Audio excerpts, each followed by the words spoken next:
Please join me in welcoming Dr. Pavel to give his next presentation. Thank you. Hello, my name is Pavel Řičan, and I wanted to tell you something about our qualitative research regarding seclusion and restraint in the Czech Republic. Why we started that?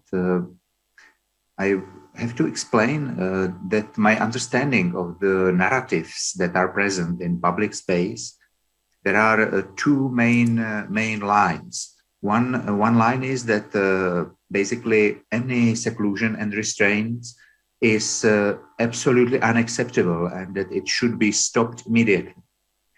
And there is another narrative which, on the other hand, says that that everything is okay and that as a patient you should just trust professionals and everything will be okay. There is nothing to improve.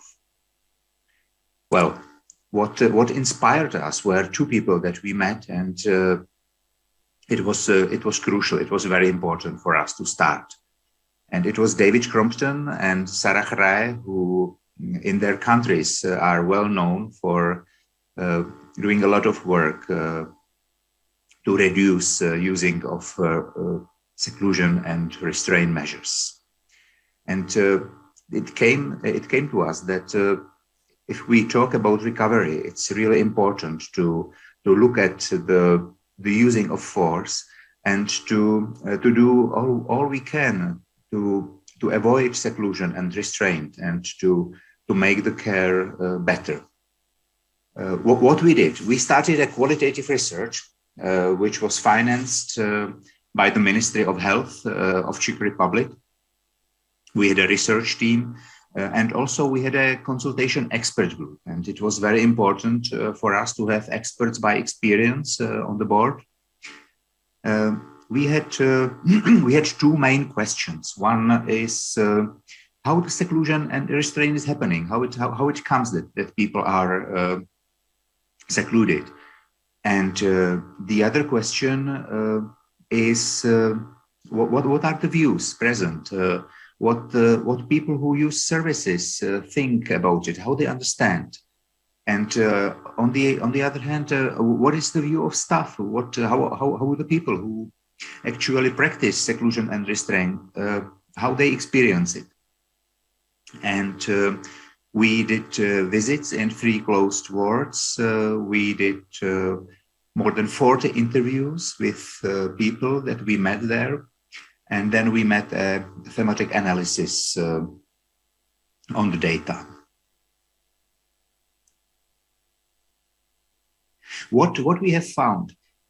Well, the seclusion, the conflict, it usually doesn't come from the middle of nowhere. It has always some. There is always something what preceded, and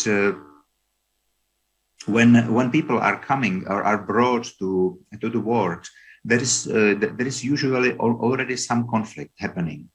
So it's important to think and to speak about seclusion and restraint, to look also about what happened before. It doesn't start in the moment that a person comes to the ward and something is happening there. What we learned from our research is that staff can de-escalate, but also can escalate the situation. And sometimes, from time to time, they do it for purpose. It is also important, and it has influence whether the staff know patients or not. It is usually better for patients, and the situation are not that full of conflict if the staff, because staff is less afraid. Yeah. And there are some usual stereotypes how staff. How members of the staff think and speak about patients, about the types of patients and about their behaviors, whether they behaved properly or not, whether they are responsible for the situation. It's important. And after all, what I will talk about is that experiences and views of staff and people who are inpatients, these experiences and views differ quite dramatically. Here are some quotations. This is from the member of the staff. You can read that it's really it's hard to work on closed ward, and it's also a hard job to be there and to see people coming again, and to see how difficult it is, because staff, the people that we talked to, they want to influence the behavior of patients, and they told us that they are very seldom successful. On the other hand, there are many quotations and many people that we talked to were really frustrated, and their experience of being secluded and restrained was very bad. They really felt terribly. Not all of them. Some of them agreed that what happened was good for them, and that it was fast, and they somehow got in line. Yeah. So these are the quotations, and now I will try to summarize our findings regarding these two views, these different sets of experiences. What about the staff? Members of the staff, they don't like to perform restraint measures, no, not at all. When they do it, they explain that it's for safety and to set the borders on the ward. They are skeptical because it's probably due to the fact that they are meeting people repeatedly, and their beliefs in recovery are not very developed. They like dynamic work. They prefer to cope informally with the workload. We didn't find systematic debriefing, which is usually recommended. What is interesting, that there is a lot of tradition. People who come to the ward usually learn from older members, and they have not that big awareness about the practices and approaches elsewhere. What was also interesting for us, that when it comes to psychologists, they were not really present when the conflicts were happening on the ward. They were rather office-based and not engaged in these situations. If we can say what is the goal of the treatment on closed ward, it's according to staff, it was to get somehow to cooperate with patients, and to have patients who cooperate with them, of course. Patients have different views. Some of them agree with what is going on, and they say that it helped them. But most of them felt humiliated, and there was a lot of powerlessness. At the same time, they really appreciate when the staff is communicating respectfully. Seclusion and restraint is not something isolated. It's not a fact per se. It's always happening in some context, in a wider, broader milieu, and it's in our case it was the closed psychiatric ward, and it was so important for people that we talked to, that were as patients there, that it was not only seclusion restraint, but also those small restrictions, small regulations, whether they will be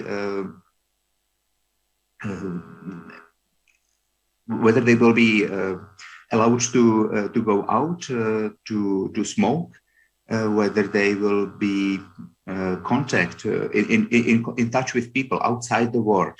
It was not self-evident, and they somehow felt that the main expectation from them is to be obedient and to get better situation through obedience. So here we have like also two narratives. Staff talks about cooperation, where patients talk rather about obedience, and they feel that if they will be obedient, then their situation will improve. They will get more space, more possibilities to do things they like. We conclude that if we are using these seclusion and restraint measures, the situations are solved somehow. The conflicts are solved, but there are serious and harmful effects. What is not good.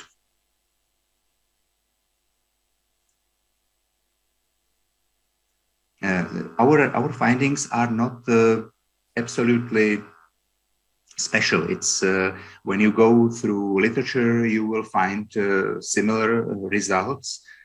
It's not only in the Czech Republic that people don't feel good when they are restrained and secluded.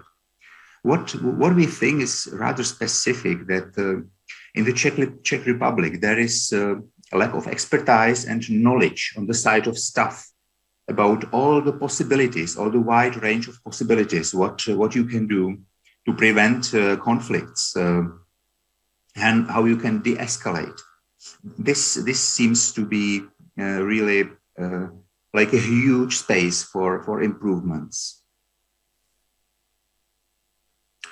As a conclusion, we made recommendations for Ministry of Health of the Czech Republic, and so as you can see, we recommended to develop services in community, to concentrate on training of staff, and to invest into people who work on these wards, to go abroad also, and to really to concentrate on what is possible, because there is a lot can be done to change rules and atmosphere on wards. And debriefings after all cases are of course recommended. And there is also a lot about physical environment, because sometimes if you have the environment which is really bad, you have too many people in one room, it's very hard to keep the atmosphere quiet and friendly. And we also recommend to involve patients, expert by experience, and also staff to planning of changes. Where we are now, it happened that it is part of National Health Action Plan to prepare and implement a complex strategy of prevention and reduction of seclusion and restraint in psychiatric wards. A working group prepared guidelines for good practice, which hopefully will be recommended by the Ministry of Health for all the psychiatric facilities. And we succeeded to translate and to produce a Czech version of Safe Wards, a set of strategies that are proved to be useful when you want to change atmosphere on the ward and to reduce seclusion and restraint. Thank you very much for your attention. Thank you very much, Dr. Pavel, for that intriguing lecture. If there are any questions for Dr. Pavel, we'll take them now. We can continue. Okay. Okay. Our second speaker for today is going to be presenting patients' and caregivers' perspectives on psychiatric rehabilitation daycare services. It was a qualitative study done by a team from NIMHANS, and the speaker is Dr. Vani Shri. We'll be taking questions in the end after. Yeah. Email. Sure. We will share emails. Yeah, thank you. So, Dr. Vanishri for the next lecture on the study that was conducted by NIMHANS in Bangalore. So myself, Dr. Vanishri BN, I'm pursuing my fellowship in Psychiatric Rehabilitation Services, Department of Psychiatry from National Institute of Mental Health and Neurosciences, India. So my topic is Patients and Caregivers' Perspective on Psychiatric Rehabilitation Daycare Services, a qualitative study. So coming to the learning objectives of the study, so basically it is looking at the qualitative accounts of the patients and caregivers' perspectives regarding availing the psychiatric rehabilitation daycare services to understand if there are any benefits so that is perceived by both patients and family caregivers on availing such services, and to understand what processes would have led to the same. So to understand if there were any perceived challenges or barriers in accessing the daycare.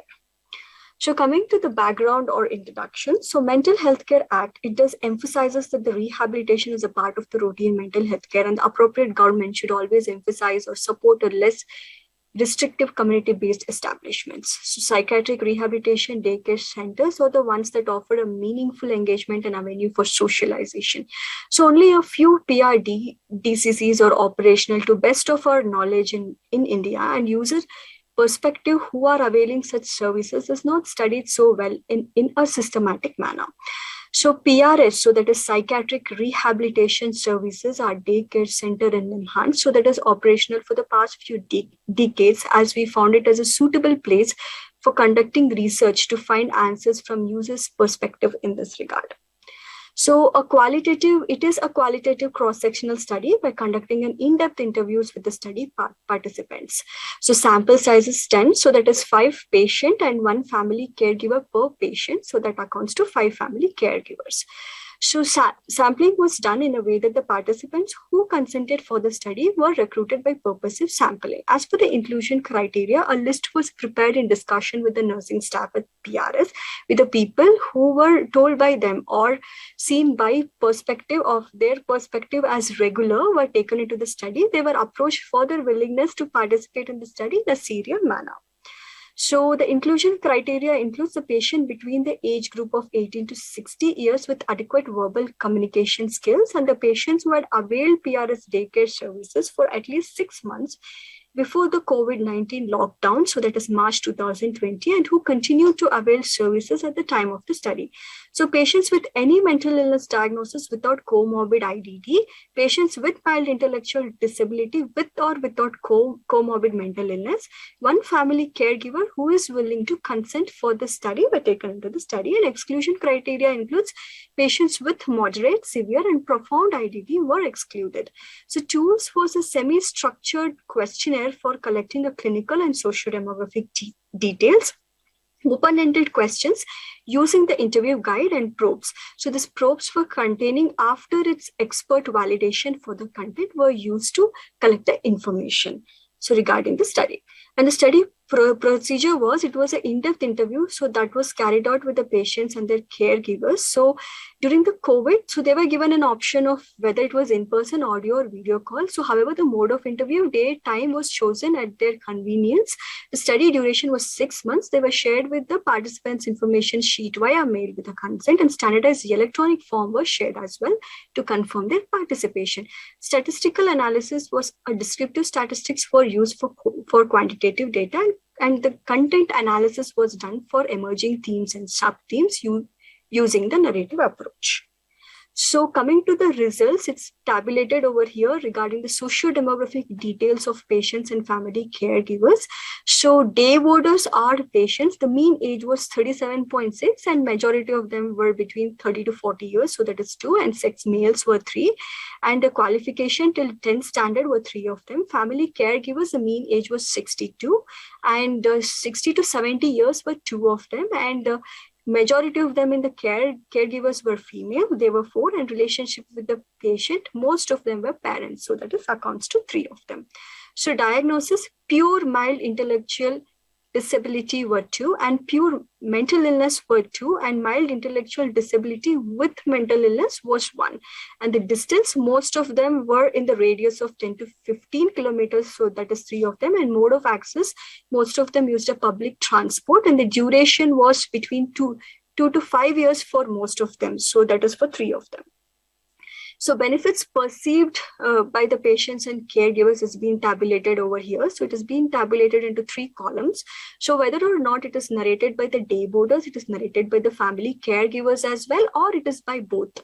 So I'll be listing them out now. Like clinical improvement includes the improvement in the symptoms of illness, improvement in pattern of interactions, attention, concentration, having an improvement in motivation or behavioral disturbances, in self-management of illnesses, or improvement in compliances and increased accessibility.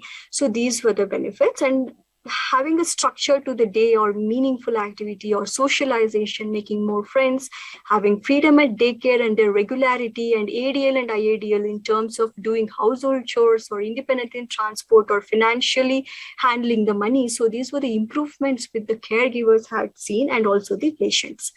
So then coming to the upskilling or upgradation in the work, and having a quantity of work being less led to an improvement in communication skills, having improvement in language skills and social skills, having improved self-esteem to participate in the society, having the skills to live more independently on par with others. So then came the psychosocial improvements as well, in the terms of improvement in having a financial stability in the family, getting an incentives from the daycare, and having a insight into the illness. There was reduction in social stigma, reconciliation of family relationships, and respite care, decreased caregiver stress and burden were most of the important themes. So then came what processes led to this. So this included having a frequent follow-up and individually tailored services was most important in supporting staff, learning by observation from others, change in routine and appreciation of the task done. So most importantly, working environment at the daycare was very important. And what were the reported challenges, like difficulties in logistics and transport, their cost, and difficulty in the initial stages, like to get adjusted to the place at the daycare, and having a difficulty in transition phase, going from one workplace to the other workplace was something that was difficult. And during COVID-19, having a barriers to access the online activities were also very much reported as a barrier. So in the current study, it was done with a qualitative methodology that gives the perspectives of users, benefits, and what processes and what challenges were there for them in accessing the daycare. So a study was conducted in this regard. It was conducted in 2020. It's an unpublished master thesis.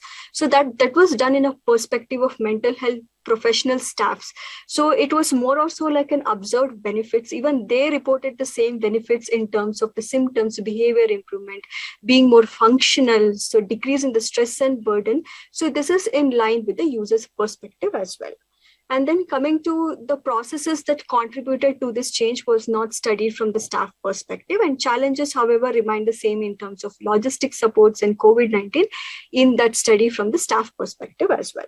So the strength of the study is first of its kind in attempting to understand the user's perspective on the rehabilitation daycare. So that is most important, or having a usefulness in the lives of people and also the caregivers. So the limitation was the interview were like 10, out of them 6 were telephonic mode of interview. So mostly due to COVID-19 time constraints, and the participants selected to give a particular details might have limited the richness in the data, and routine memo keeping regarding the non-verbal cues were missed during the interview. An interview were analyzed for themes, but with the limited number of participants. However, we did not look at the saturation of the themes. So concluding remarks are that the rehabilitation is most important to improve the clinicality and the functional improvement in the patients, as well as giving some respite to the caregivers as well. So the range of processes that was reported in this study was most commonly warm and affectionate staff and non-judgmental work environment, frequent follow-ups, observation from the peers. So most importantly, I would like to quote the individually tailored services one that was based on the unique needs of the day boarder was very much important. And the implication is that the services in India are designed in the way for a medical model. So hence, having offering such services by both medical and non-medical professionals will help decrease or improve the functionality in a way very much. So findings from the study were also had a positive outcome. So associated with it, I feel in the Indian context, so such things would aid the policy makers and fund allocators for making more and more such daycare services in the country to reach the needy. Thank you. And these are the references. Tuani, for that very insightful presentation and discussion on your findings. I'd be curious to know more about your study, and I have quite a few questions for myself, but let me open the floor for everybody. We invite Dr. Pavel as well to join. Unfortunately, our third speaker has not joined us yet, so we'll move forward with the discussions and the Q&A if you have for either of the two participants who have given the talks till now. Do we have any questions online? Hi, Dr. Pavel. Thank you so much for joining us. It was a wonderful talk that you presented. Some of the audience members want to know if you would be willing to share your email address with them. They would like to communicate with you directly. Yes, of course, it's possible. Thank you very much. Any questions for Dr. Pavel? Question. We have a question. Hi, Dr. Pavel. Very interesting presentation, thank you. Did patients or clients, did they have an understanding that sometimes restraint was necessary? And the other thing that comes to my mind is I remember working in one psychiatric inpatient unit where there was a very dangerous patient and the staff were actually goading, they were prodding and poking the patient psychologically to almost instigate an instant so that they could then restrain him. Anyway, the first question was, do patients accept that sometimes restraint is necessary? Thank you. Yes, thank you for your question. I think yes, they weren't absolutely against any seclusion and restraint measures, but they were very critical about the way how it is done. So it was, they felt that there is unnecessary, that sometimes it's unnecessary, that very often it's unnecessary, and so they, it was the whole context for them that they were really treated not well. And it's what they said, but it was not about their persuasion that no seclusion and no restraint. I hope you understand. Yeah. And the second question, I'm not sure I understood. You can repeat it. Yeah, it wasn't so much a question. Well, it was an observation that I had as a junior psychiatrist that there was a very, very dangerous patient, psychotic patient, who often injured staff. And 4 or 5 nurses were almost deliberately upsetting the patient in order to make him violent so that they could then restrain him. I don't know whether they felt it was inevitable that he would need restrained at some point, but at least 1 or 2 of the nurses, male nurses, seemed to be deliberately upsetting the patient. Just an observation. Okay, thanks for that. Dr. Powell, if I may ask, from the observations in the study, you mentioned there are 3 sites, the psychiatric sites that were studied.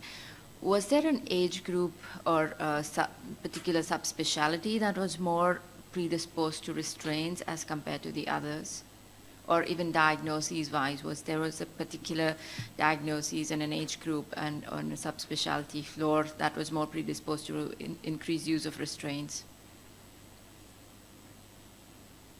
Well, we visited 3 sites, as I have said, and we weren't really that much curious about the diagnosis and about the age cohort. What was the main focus of our research was it was the experiential side of the seclusion and restraint. So it was not for us that interesting and important. Nevertheless, most of the people that we talked to among patients were diagnosed with schizophrenia, but it was not like we didn't study their records. We were really interested in what they feel and how they understand what was happening, and we had the same approach to the stuff. So we also asked about how it is and how they are satisfied with what is going on, and yes, it was our focus. Thank you. Any other questions for Dr. Pavel?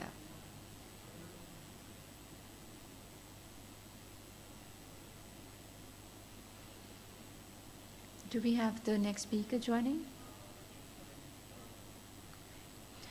Unfortunately, the other two speakers who are joining us from India are not able to join in right now. So thank you so much, Dr. Pavel, for taking time out and speaking to us and answering our questions. I hope you have a lovely day. Thank you all.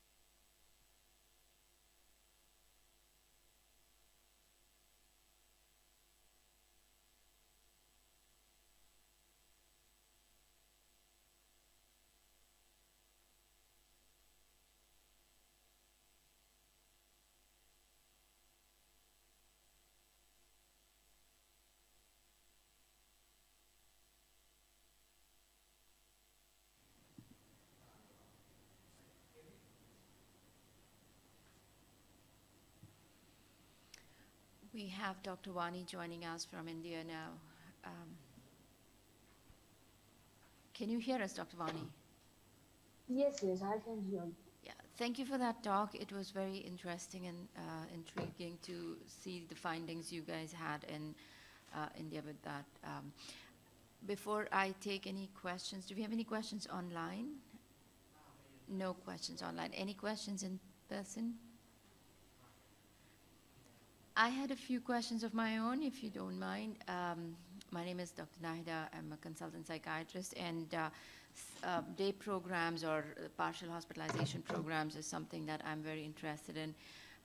I was wondering if you have any data on how this this provision, this service was able to help with length of stay on the floors, or even readmission rates or ER presentations. Do you have any insight into if these were impacted at all by by providing patients day programs? Yeah, so it did have an impact. So am I audible? Hello. Hi, yeah, we can hear you. Yeah, you can hear me. Can you please repeat the question if you don't mind? I'm really sorry.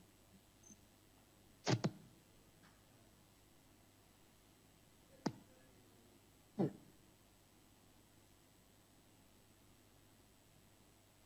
Hello. Yeah, hi, we can hear you. Yeah, I'm really sorry. Can you please repeat the question? I wanted to know if the day services had an impact on length of stay on the hospital wards, on ER presentations, and the readmission rates, because these are the parameters that we tend to address. Correct. Yeah, so answering on that, I think we didn't specifically look on that because the study was not objectivized particularly to look at the length of stay or the hospital admissions or what the impact was on that. So obviously the study was objectified to look at what were the benefits that was perceived by them. But answering that, maybe since I told you the admission dates or what happened to the length, so regarding that, we haven't studied. Wonderful. Did you feel that the patients felt more secure coming in into the day programs versus being on an inpatient floor? And did they have lesser admissions? Was that another question you addressed to your cohort? Okay, so answering on that, yes, the patient did feel a lot of safe and they felt secure at this place. So more than that, they in the qualitative account of the patient. So most of them just told us during the study that they felt a lot safer. This place was safe for them because there were a lot of people who could they can speak to, and there were a lot of friends which they had made. So in that account, they mentioned to us that they were very there was a sense of freedom to them, to be very specific, and also a lot of them have reported verbatim that it was safe to them as well. And regarding the hospital rate of admission, yes, all the way along, most of the caregivers had also reported as a part of the study that over the years, so say over 2 to 3 years, the hospital admission rates were also low. So though this was not the objective of the study, and that is the reason it has not been quoted in the study. Wonderful. What is the strength of the day program? How many patients in each group or per day are enrolled? Correct. So I think before COVID-19, so when this was in the stage, at least there were like 60 to 70 people who were attending, and we had different sections like skill trainings, like candle making or bakery sections or tailoring. So these were the different aspects where these sections were there, and these people, the patients of their interest. So, for example, a patient is interested in attending a tailoring, or they are interested in candle making, so these people were enrolled accordingly to their interests. And groups, it depends on, say, for example, one section, say candle taking has 20 to 30. So like this, they were divided into different groups. So the strength approximately was 60 to 70, and sometimes it did reach 90%. But post-COVID, so most of them, we have restarted our daycare. So it's been like more than 5 months, wherein we have restarted with the precautions and with double vaccination, and people have to wear masks. So with this safety precautions, we have restarted it again, and the strength has not reached 60 or 70 yet. Wonderful, thank you. Not related to the study, but from having worked in the program, do you see that there are a lot of people who no-show after enrollment, as in they sign up, but along the way they don't complete the program? Yes, there are many patients like that, like wherein they feel that after like starting the program, they might not feel it so useful, or most of them find it like it's way too far from their home, and few of them have logistical issues. Few of them don't find it very easy at the end. In fact, they feel that starting the daycare center from 9 to 4, like it is very difficult. So these are the things they would have reported, and they would have quit, or most of them are not regular, maybe due to the medication side effects, due to excessive drowsiness. They're not able to wake up in the morning and come over here. So most of them have many difficulties in that part, and we have seen most of them quitting also. Understandable. Thank you very much for answering Yes. our questions. Any further questions from the audience? No. We really appreciate you taking your time to join us. Thank you very much. Thank you. Thank you.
very warm welcome to everyone. My name is Upasana Ravinder, and I'm a PhD scholar in the Department of Psychiatric Rehabilitation Services, NIMHANS, and I'll be presenting a case report highlighting challenges in offering psychiatric rehabilitation services for persons with post-traumatic brain injury-related behavioral disorders.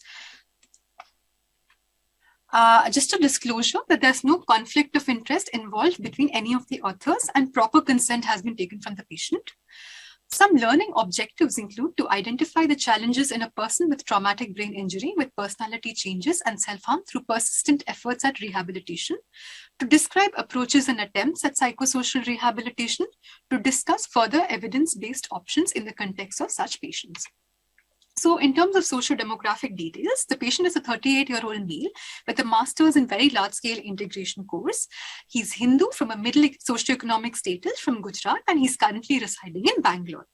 We got the information from his file, himself, and his father, and the information was reliable as well as adequate. So his chief concerns since 2010 have been non-pervasive low mood, anger and irritability, forgetfulness, and occasional death wishes. So in terms of his history of his presenting illness, the patient had actually had road traffic accident in 2009 in California, and the MRI findings suggest diffuse axonal injury and right holohemispheric SDH. Rib and pelvic fractures, subsequent to which he developed patchy anterograde and retrograde amnesia, left hemispatial neglect, visuospatial disorientation, left upper motor neuron facial nerve palsy, left hemiparesis, and he was actually admitted in an ICU. Craniotomy was done. He was unconscious for 20 days, disoriented for the next 1 month, and was bound to a wheelchair for almost 1 year. With the help of physiotherapy and speech therapy, he started walking and speaking. He relocated to his sister's place in Chennai and then moved to Bangalore, India, based on his medical requirements. He, however, had difficulty in accepting the fact that he met with an accident and had difficulties with movement as well as memory. He constantly compared himself with his brother-in-law who had kidney-related issues. His social interaction was reduced compared to his previous self. He had non-pervasive low mood. He would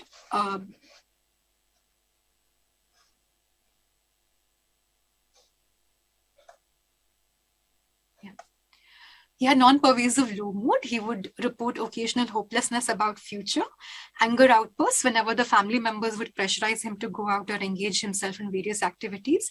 He would express death wishes, which would usually be triggered by family discord, and one self-harm attempt, which was low in intensity and lethality. And his first contact was with NIMHANS in 2015 when he was referred for vocational training and physiotherapy. He also had myoclonic jerks, which he developed in 2014, which was predominantly in the upper limbs and left leg, which differs in the presentation every time the jerks occur. There's no aggravating factors as such, and these do not occur during the sleep and are reduced whenever he's involved in concentrating on some task. So he was admitted to NIMHANS in May 2016 for a span of around 2 weeks. And he was admitted because he was constantly sending emails expressing death wishes, which was secondary to interpersonal relationship issues. Hopelessness and helplessness was also expressed by him. So he was treated with tablet escitalopram 20 mg, tablet levetiracetam 500 mg, which was actually tapered and stopped because following a neurological consultation, it was inferred that these jerks are actually non-organic in nature. He was also given tablet methylcobalamin. Individual therapy was initiated. Physiotherapy was also further initiated and continued.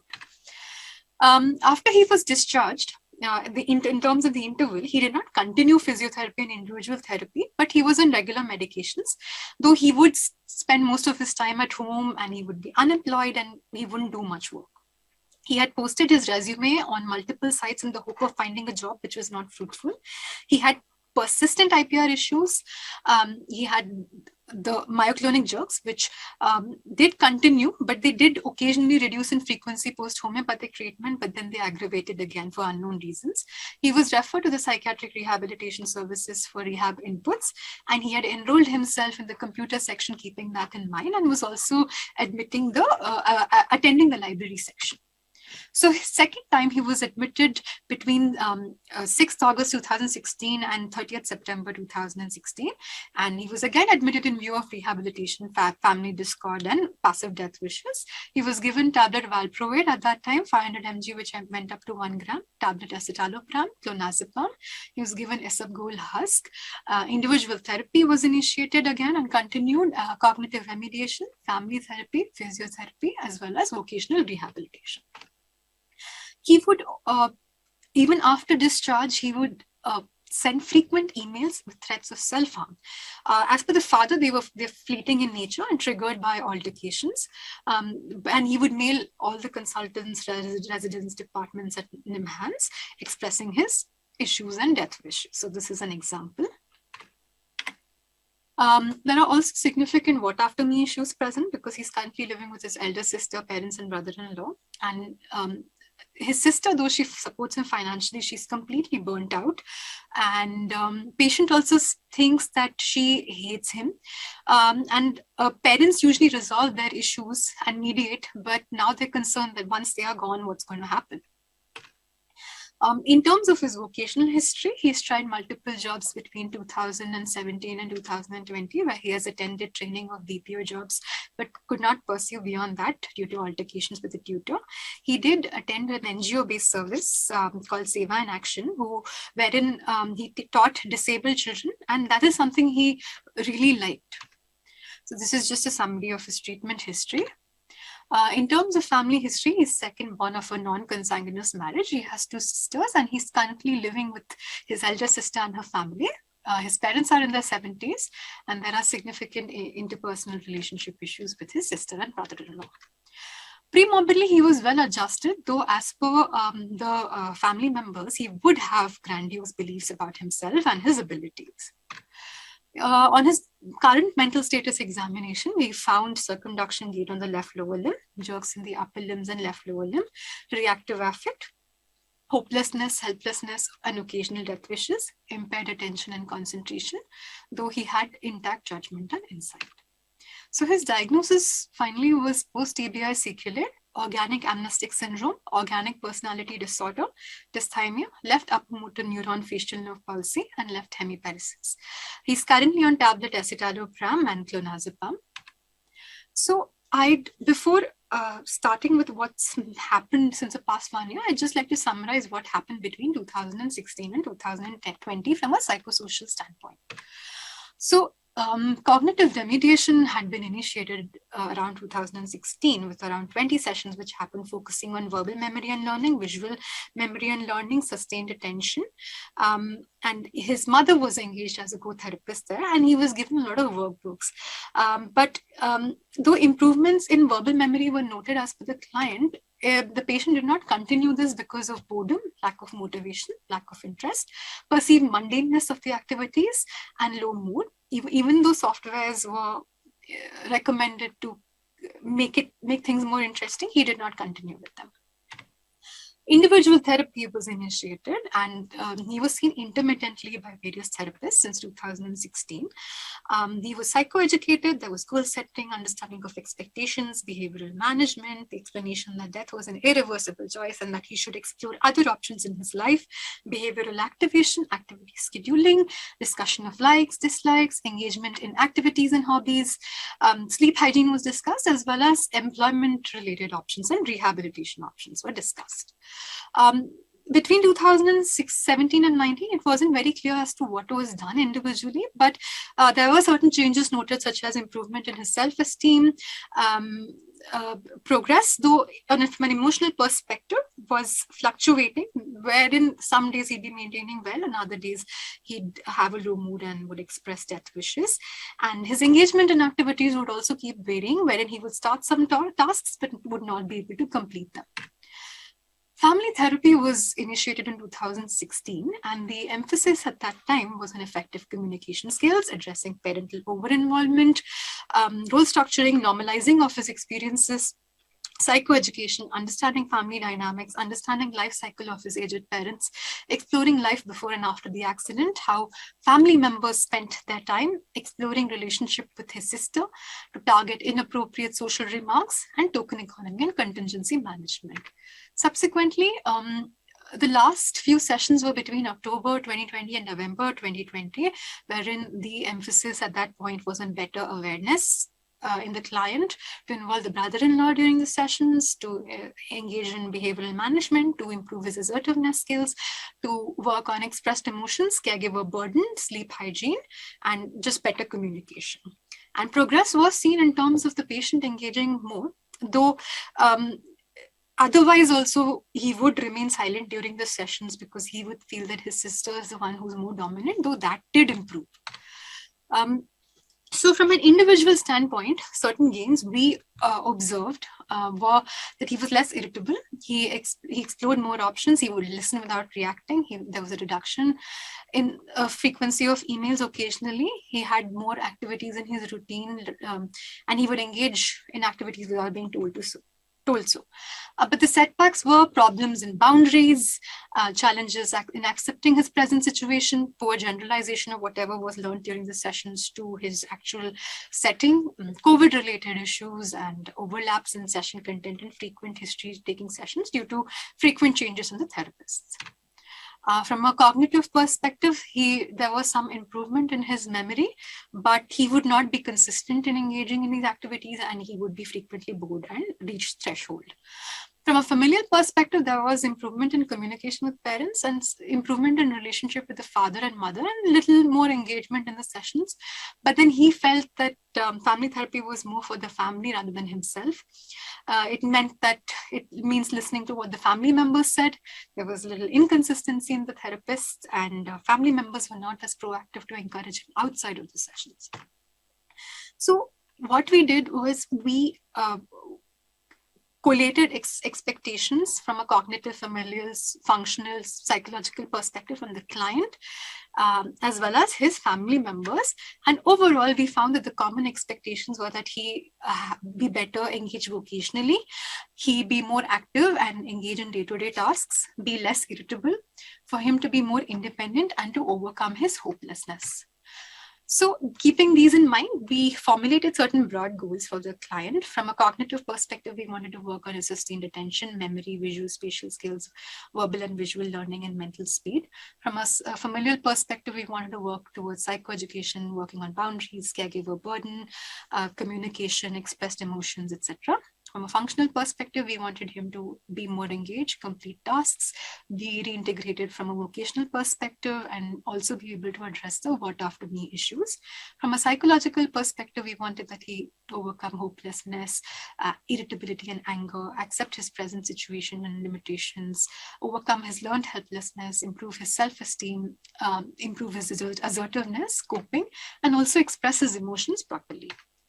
So keeping this in mind, certain good prognostic factors and strengths that we identified were his previous pre-morbid need for achievement and success, his dynamic insight, continued familial support, everyone in his family keen on bringing about change, significant communication skills and technological knowledge, neuropsychological strengths like fluency, set shifting, response inhibition, etc. And that he was a little more self-dependent, that, he is at least capable of mailing and searching for jobs on his own. But there are certain challenges which include cognitive rigidity, repeated sending of emails, impulsivity, rigid family dynamics despite concerted family therapy. Even though they want to change, it's not happening. The dynamics are still rigid. There's learned helplessness, there's frequent boredom and loss of interest, unpredictable mood changes and hopelessness, preoccupation with the past, therapist burnout, mixed sense of superiority as well as inferiority, added locomotor difficulties, as well as COVID-related challenges. So from January 2021 till present, two therapists were primarily involved along with the consultants in charge. And first we thought that we will get a baseline assessment of his neuropsychological functioning, where we found significant deficits in his mental speed, sustained attention, divided attention, verbal learning and memory, more in terms of delayed recall, visual spatial construction, and visual learning and memory. So we worked with him primarily in terms of repeated psychoeducation. We worked on behavioral interventions. We engaged in cognitive work, helping him develop a new sense of self, supportive and motivational work, as well as anger management. So the progress we saw post that was that some additions were made to his routine, such as he would go to the library and read. There were some ups and downs on the frequency of death wishes and emails. And even though in the sessions, he would appear to understand what was discussed, he would eventually misinterpret it. So progress was a little, it was there, but it was slow, but it was difficult to generalize to his home related context. Even we tried to work on vocational reintegration, where we made multiple attempts, and ultimately the attempt that worked was that we got him placed at Seva in Action, and they had also reached out, and they knew, because they had worked with him earlier, they knew what to anticipate, what challenges to anticipate. So he has now consistently been attending classes and does the given tasks, and has in fact been offered a job which pays a significant amount of money, and he's willing to work on the same, and a good reputable company has offered him that job. So now, just in terms of what we can do now, we can further also focus on his habit reversal training, metacognitive work if feasible, relaxation-based approaches, continued vocational monitoring, addressing what after me issues, family therapy for improving relationships with sister and brother-in-law, having possible support groups, helping him in terms of physical support, working a little on meaning-oriented therapies. And so just to conclude, in this case, I'd like to point out that despite so many challenges, progress has been noted, albeit slow. It's important that we find a goodness of fit in terms of what works and what can be challenging, but it's also not impossible. In such cases, health professionals should try out various options as much as resources permit, while focusing on what the client wants, because more often than not, people tend to give up in such cases because we're not. It's a huge investment in terms of resources to be able to find what someone wants, but then there is hope that something can be found in such contexts.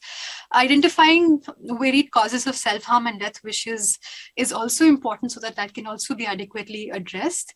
And we have to consider that a change in environment would help clients who express dependence and resistance.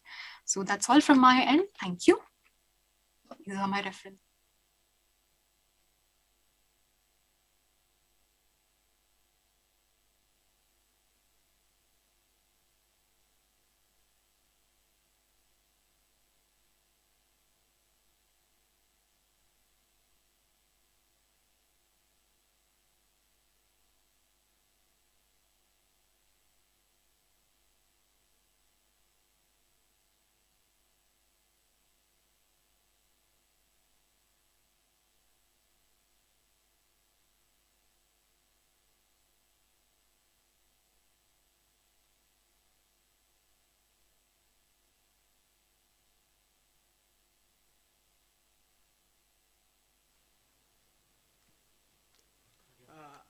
Thank you for Apsana for this nice talk. Our second speaker, Dr. Falsata. She is PhD holder. She's graduated from Department of Social Policy and Social Worker, Faculty of Social Science from Brno. She has a lot of experiences working with the people with psychiatric diagnoses. Started from volunteer internship, and now working in Center of Psychotherapy, dealing with people with neurosis and psychosis. I think she and her group developed establishing recovery of college, and they have one compulsory course where expert by experiences participate at the College of Polytechnic. She will talk about experiences with introducing experts by experiences into mental health education. Welcome, Valsata. Hello, my name is Vlasta Znikova, and I would like to share with you our experience with involving people with mental health issues into educational process.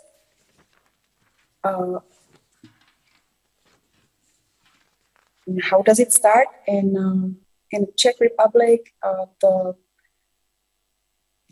the position of the expert by experience was introduced by Center of the Development of Mental Health Care in 2013. They trained first 10 people to become trainers, and in some countries it has already tradition, but it's not in Czech. It's quite new thing.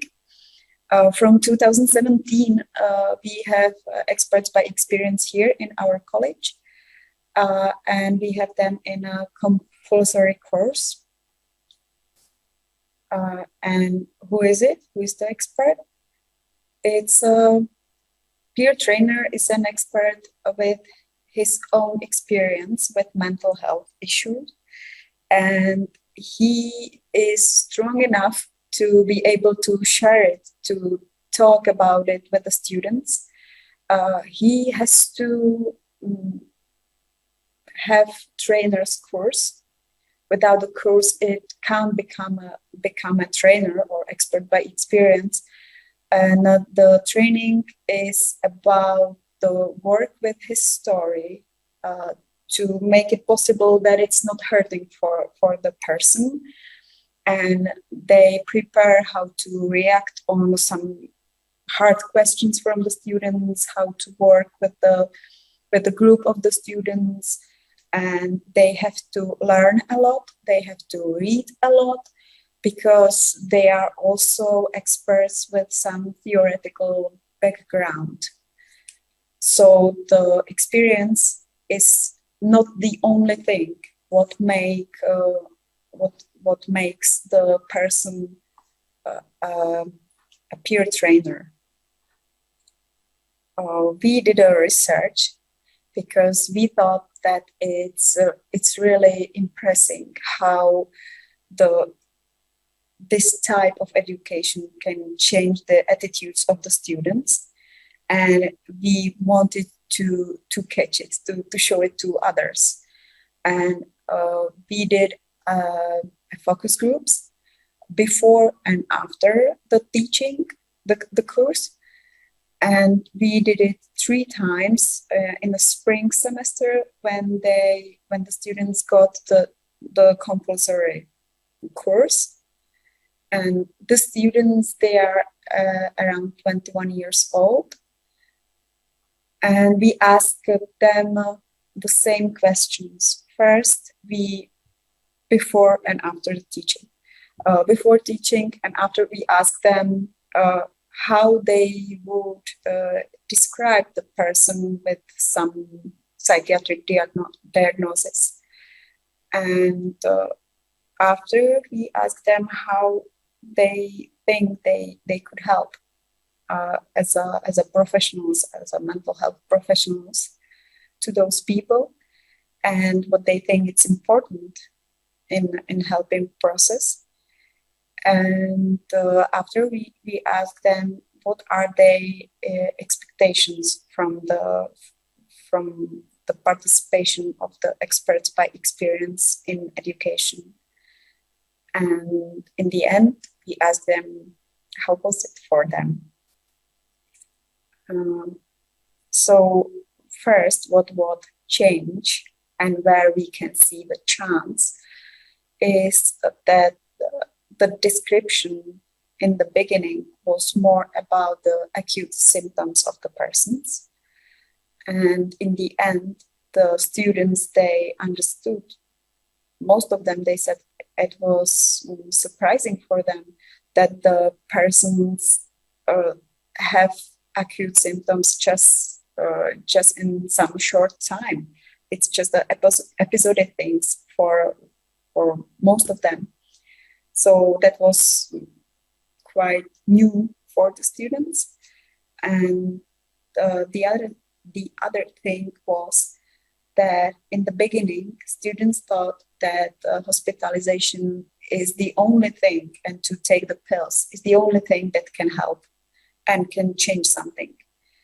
And after the course, most of them were surprised what side effects the pills have, and how can be hard for for the patients to take the pills when they get fed after it, or they are very tired and they are not, it's not easy for them to get back into life of the side effect.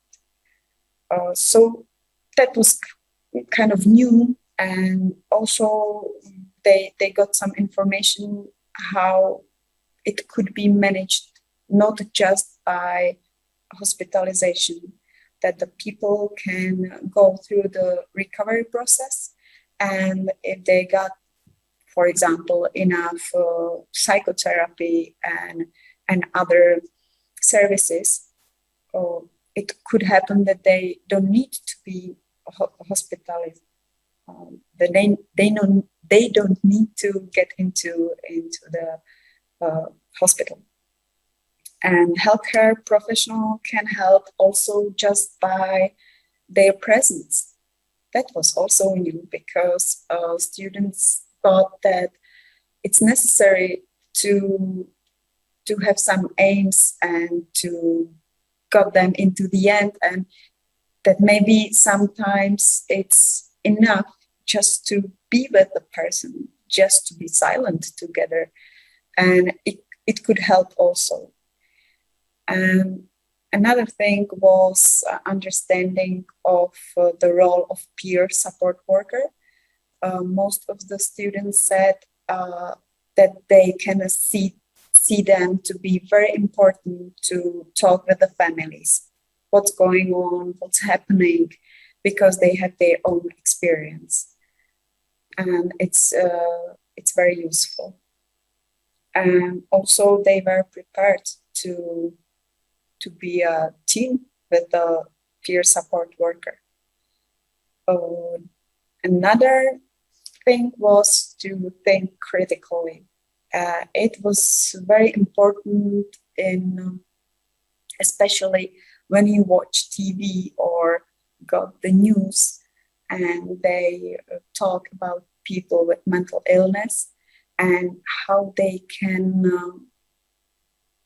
be not very clear or just one-sided, and that doesn't help to people with mental health illness or issue problems.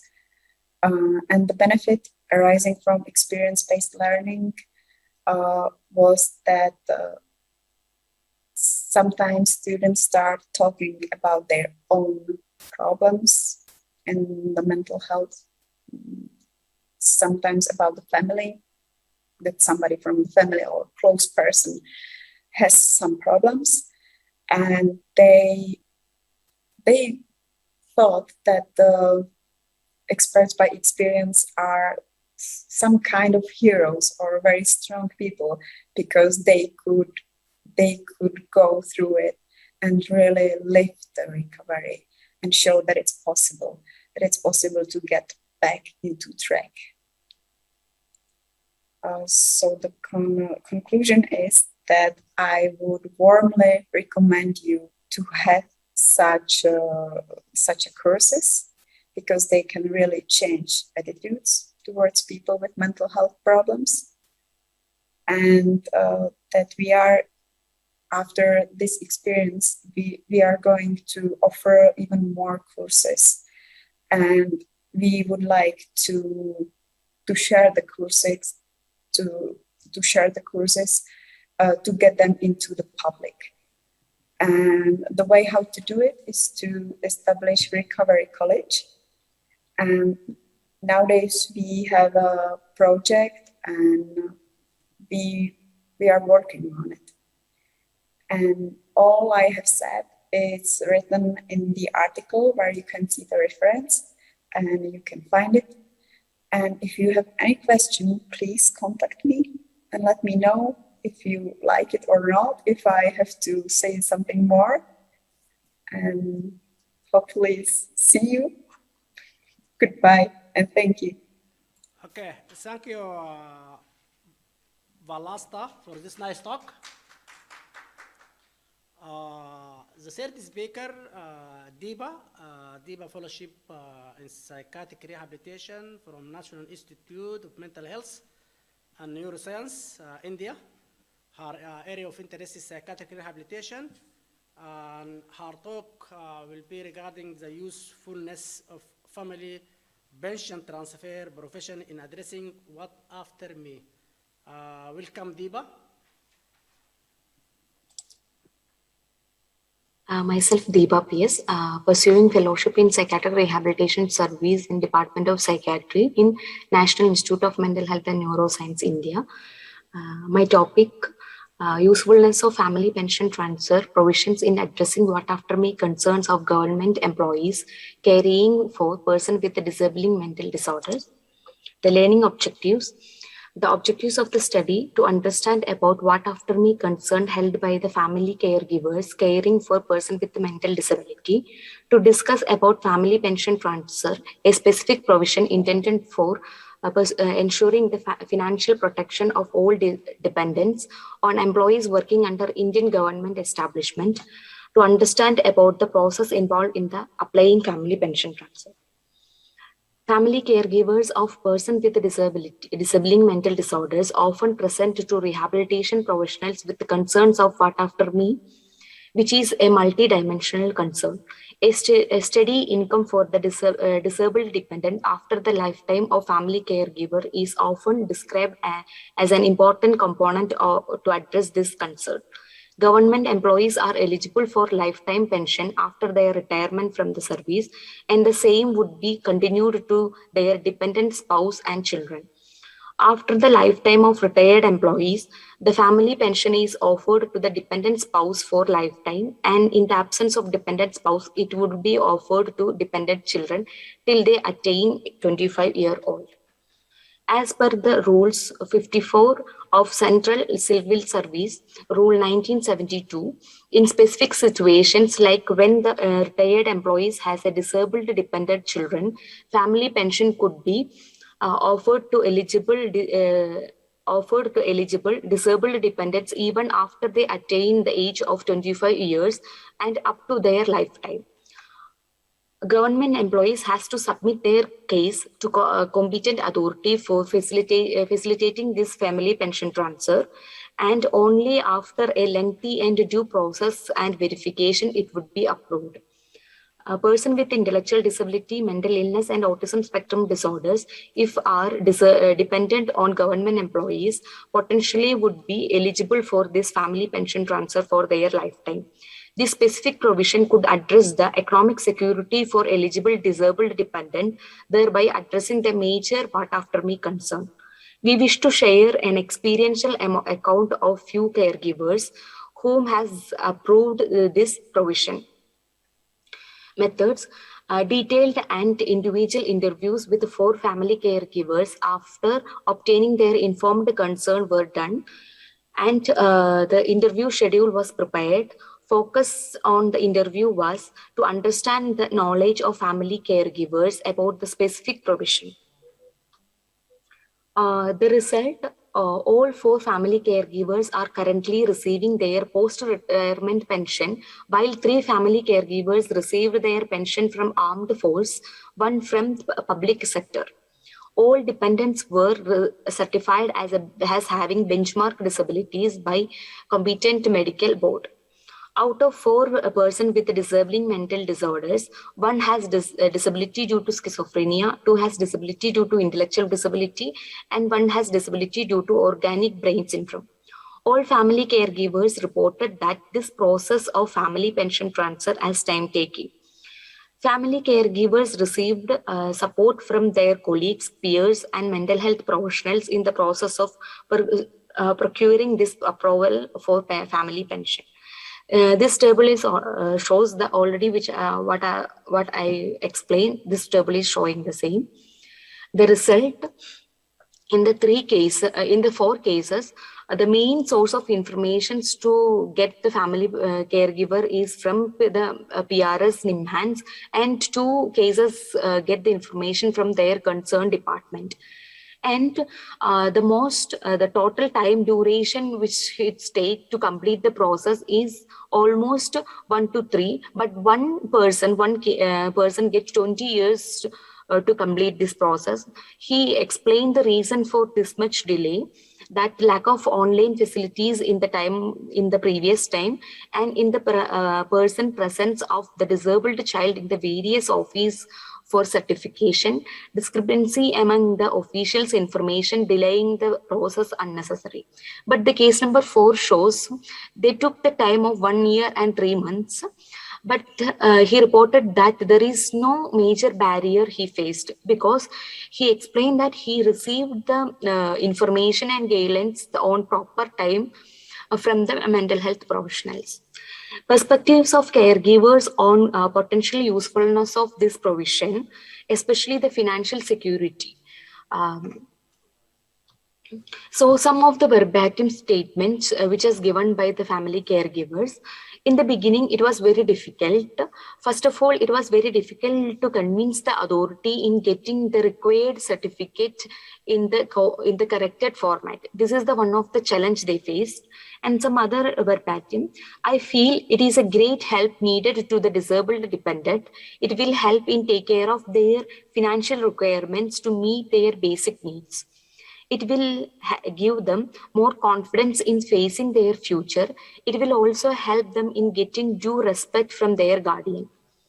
So, often family caregivers filing their cases for family pension transfer to their disabled dependents require prolonged support from the rehabilitation professionals for submitting the necessary documents. The process involved are escorting the disabled dependents for necessary certification, approaching multiple department and other procedure challenges, like a drug therapism. Only 2 out of the 4 interviewed got this information from the mental health professional before they started this process. This raised the doubt on the awareness about this among mental health professionals. All the participants reported that this family pension transfer would address the financial concerns of disabled dependent. One participant felt that this steady income for a person with a disability could ease the burden on future caregivers and guardians. One participant felt that this family pension transfer would earn some respect and dignity for a person with a disability receiving it, as they would be seen as an economically contributing.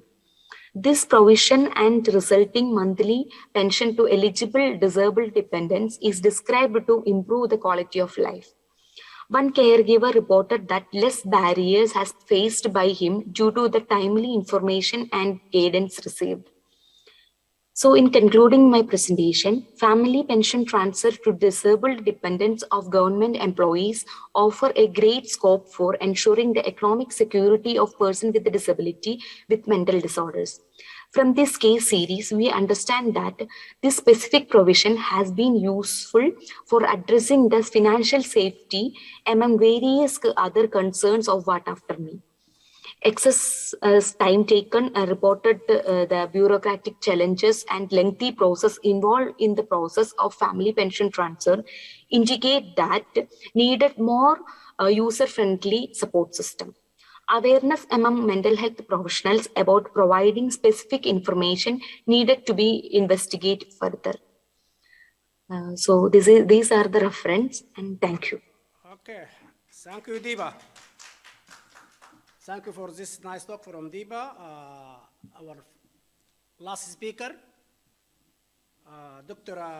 Shima Al-Jasimi. She is a physician specialized in family medicine. She is a holder of both board, Arab board and Jordanian board. And now she is a PhD student in the Institute of Public Health, College of Medicine and Health Science, United Arab Emirates University. And also she have a master's degree in quality and safety in healthcare management from Royal College of Surgeons in Ireland. Welcome, Dr. Shima. Good morning, everyone. This is Dr. Shaima Al-Jasmi from the Institute of Public Health at the College of Medicine and Health Sciences, UAE University. The abstract title I'm presenting today is Depression and its Association with Obesity Among Adolescents in Al Ain, UAE.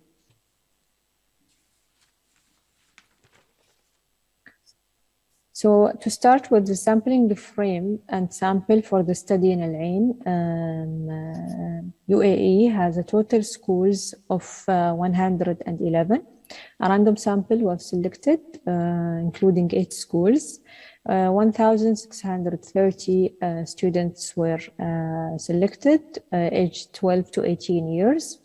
A random sample from the 8 schools was selected, including 4 schools, to identify depression and self-esteem, with the sample size of 600. 1,000 fasting blood samples were collected. The objectives of the study is to determine the prevalence of symptoms of depression using the Big Depression Inventory Score 2, to determine self-esteem using the Rosenberg Self-Esteem Scale, and to determine the association of obesity with self-esteem. So overweight and obesity for age and gender specific means were calculated, standard deviations and percentile values of systolic blood pressure and diastolic blood pressure. Overweight was defined as a BMI of more than or equal to 85th percentile and less than 95th percentile. Obesity was defined as BMI which is more than or equal to 95th percentile according to the 2000 CDC growth charts. The International Obesity Task Force 6 age-specific BMI cutoffs were used. Now, self-esteem was assessed with the Rosenberg Self-Esteem Scale. It is a 10-item measure widely used in epidemiological studies in children and adolescents. Each item was rated on a 4-point scale from 1, which represents strongly disagree, to 4, which represents strongly agree, and responses were summed across items. Total scores ranged from 6 to 30, with higher scores indicating greater self-esteem. As shown in Table 1, which represents the study sample with a sample size of 518, the response was 86%. The ethnicity of the study participants: Emirati were 47.4%, other Arabs were 39%, Westerners were 9%, and South Asian were 4.6%. For the gender, boys were 38.8% and girls were 61.2%. In Table 2, we have here the history of a disease that required the use of medicine. The sample here was 82, representing 15.8% of the study participants. For asthma, 28.1% had asthma, 25.6% suffered from anemia, and 17.1% suffered from allergy. 4.8% suffered of skin disease excluding allergy, and also 4.8% suffered from diabetes. 3.7% had G6PD, and then 15.9% were other diseases. Table 3 represents the reported history of abuse and emotional neglect. 34% had been verbally abused in school, 12.6% had been physically abused or bullied in school, 12.1% had been feeling emotionally neglected. Table 4 represents the marital status of the parents. 94.6% of parents were married, 3.7% were divorced, and 1.7% where there was one parent widowed. For married monogamous were 93%, married polygamous were 7%. For the educational status of parents, 12.3% had no formal education, 8.7% were up to secondary school, and then 79% more than secondary school. This is for the fathers. For the mothers' education, 9.6% had no formal education, 22.9% were up to secondary level, and 67.5% were more than secondary level. For the family income and the family size, for the monthly family income, we used the 1 dirham, which is equal to 3.7 US dollar. So 19.6% had a monthly income of less than 10,000, 52% had an income between 10,000 and 50,000, and 28.4% had a monthly income of more than 50,000. For the number of family members, 30.4% of families had 1 to 5 members, 62.3% had 6 to 10, and 7.3% had more than 10 members. Table 7 represents the score on Big Depression Inventory Scale. So 8.1% suffered from moderate and severe depression, 9.1% suffered from mild depression, and 82.8% had no depression. Figure 4 represents the prevalence of depression and overall depression by ethnicity. So overall, there were 17.2% depressed children or adolescents, 33.3% were South Asian, 22% were Emirati, 12.8% were Westerners, and 10.5% were other Arabs. Table 8 represents the scores on Big Depression Scale among adolescents in Al Ain, UAE. So as we can see, the p-value is statistically significant for South Asians, having 0.039. Table 9 represents the scores on Big Scale among adolescents in Al Ain, UAE. Table 10 represents the scores on Big Scale among adolescents in Al Ain, UAE. So it shows those who walk for at least 60 minutes a day and those who have meals at fast food in the past 7 days. Those who were walking for at least 60 minutes a day for more than 3 days had a p-value of 0.005, which is statistically significant. Table 11 shows scores on Big Scale among adolescents for the variable carbonated soft drink in a day and also for cigarette smoking. Table 11 shows the other variables for the scores on Big Scale among adolescents for history of disease, had been verbally abused, had been physically abused, and emotionally neglected. As we can see, for the abuse and the neglect, the p-values are significant. Now, this table 13 represents the scores on Big Scale among adolescents for parents' marital status, polygamous, and nationality of the mother. Table 14 represents the education of the father, mother education, and family income. Table 15 represents the independent predictors of scores on Big Scale among adolescents in UAE. So to conclude, we have a high proportion of youth who had obesity. Obesity was a significant predictor of depression scores after adjusting age, gender, and other variables. These are the references. Thank you so much for listening. Thank you, Dr. Shema, for this presentation, which is deal with our part of psychiatry and medicine regarding effect of depression and overweight. Okay, now the question.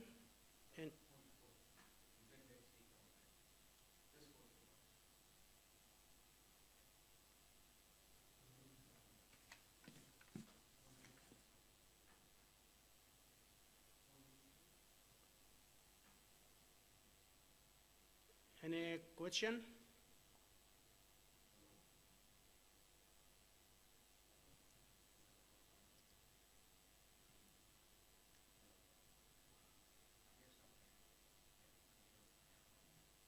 Any question for first speaker, second speaker? Yes. I'd like to thank all speakers. I came actually especially for the last talk. Okay, Dr. Shema. Yeah, I'm interested to know for his obesity what was the most common comorbidities. Okay. Okay, Dr. Shema, she's not she's not live. She's not online. The two doctors available is Sata and Diba. She's your student, Dr. Shema. She's a family physician in SKMC before. She's there, but I don't know her personally. You are a dermatologist, am I right? Consultant, I remember you. We used to meet every Tuesday, Yes, COVID restriction. So you have very restricted number. No, we will come. Your seat is reserved for you. Is it? They will come. No problem.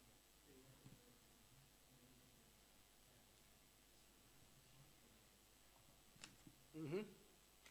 Still you have technical issues?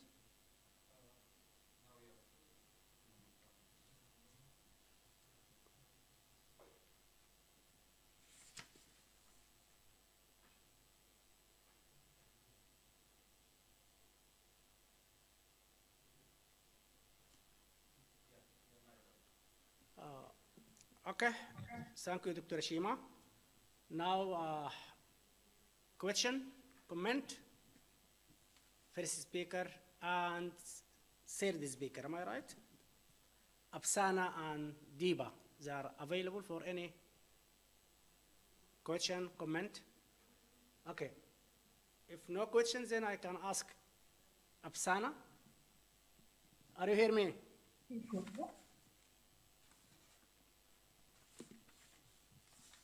Yes, I can hear you.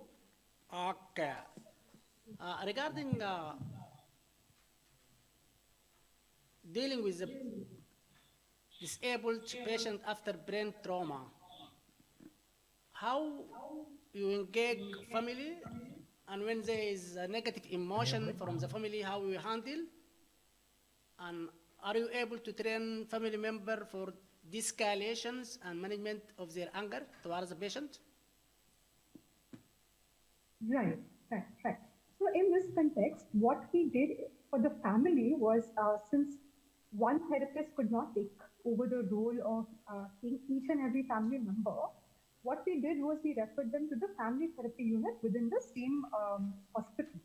So what they did was they used their own techniques to address the excess emotions. They tried to ensure that all the family members, the father, the mother, the sister, they were all involved. And one of the main steps in this regard was actually using psychoeducation. What I got to know is that the model that they used was a structural model in the context of family therapy, but essentially they used techniques like psychoeducation and to correct communication patterns between themselves. In terms of what strategies we use for anger management, I think that's what you had asked as well. So that was definitely very challenging because he would tend to forget whatever would be discussed or oftentimes misinterpret whatever was told to him. So what we would do is, one, we would make him write down whatever it is that he could do in that context, that he'd remember what to do. So in that regard, certain relaxation activities were taught to him, and how a few basic strategies, like how he can walk away from that situation, or how he can maybe, even though, look towards his parents also to help mediate a situation so that they also don't react to him in these contexts. So these are a few ways we address these issues. Okay, thank you. Thank you, Apsana. Any question? Okay, Diba, are you online, Diba? Okay. Yes, sir. Diba, how are you? I'm fine, sir. Okay, this is a good system for pension transfer to disabled client. But what about other people who have no one in the government? Is there any social support for them? Like in UAE now, you have social support for everyone, government related or non-governmental related. Are you have a system in your country supporting poor people who have mental disorders? Okay, sir. Yeah, yes, sir. Regarding in our government, this pension transfer especially only for the government employees who are employed, and if they are retired, their pension will be transferred to their disabled dependent persons. But in other, there is so many other welfare benefits for the other or general public, like disabled people who is not, their family member is not in a family, the government employees. They have get so many health insurance schemes and normal disability pension they used to get. According to their, if their BPL below poverty line they have, they will used to get the government pension for disability. But this will be only this, especially for the family pension transfer, will be only for the government employees. The retired persons, the same amount will be transferred to their dependent person. But the normal disability pension, that is government who is giving for every poor person who is disabled, that is on the basis of their, one is the poverty line and another one is their disability percentage. And there is some other schemes like Niramaya. There is a health insurance scheme under government of India. It's everyone who is eligible, who is under Act of National Trust Act, like the autism spectrum disorder or intellectual disability persons or cerebral palsy persons. Everybody will be, all multiple disability persons. They will get the health insurance scheme. That is, their all health expenditure will be taken care by the government itself. And there are some other benefits also. They have so many travel concessions, including bus and railways. With in the railways, they will get concessions with their one of the caregiver who can also get the concerned amount. And also some these are the travel benefit, and some other other benefits are like there is a reservation for person with disabilities for educational institutions and also for the employment opportunity. There are special employment exchange from the under government of India that they will give the government opportunities that public job, like a government job, they will give only for person with a disability. So there are reservation for person with a disability. It may be physical disability or maybe mental disability. They will consider both. So and housing benefits, there is so many loans and other schemes, and the long-term facilities and some short-term plans are there. So there are a number of welfare benefits are there for every disabled persons, but this is there will be a cut-off percentage limit, but as coming to the family pension transfer, it will be given a financial security for that person. Maybe he can earn 1 month at least 50,000 or more than that. So it will be financially secure to the person. Okay. So it's another important thing. That's why we study it. Okay. Thank you, Diba. Any question? Yeah. Thank you. Okay. Thank you for all speaker. See you inshallah after the break. It's the time of the lunch. Am I right? Assalamu alaikum. Thank you, sir. Thank you.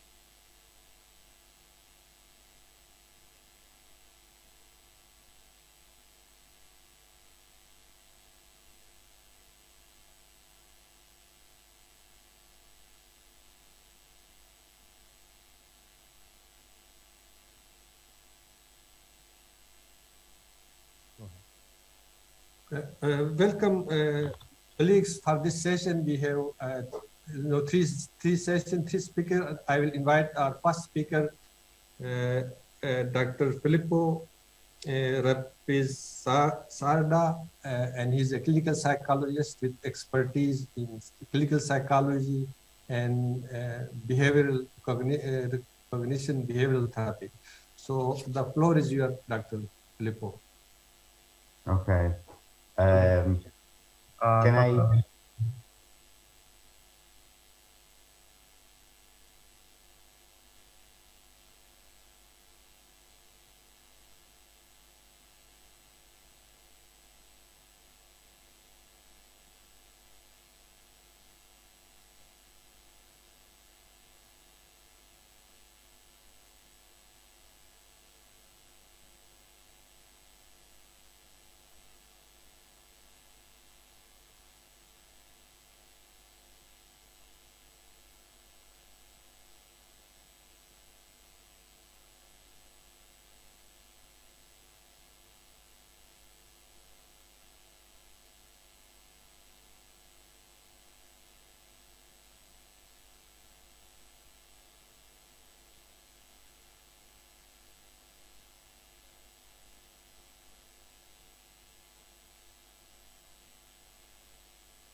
Good afternoon. My name is Filippo Rapisarda. I'm a clinical psychologist and a postdoctoral researcher at the Research Center of the Institut Universitaire en Santé Mentale in Montreal, in Canada.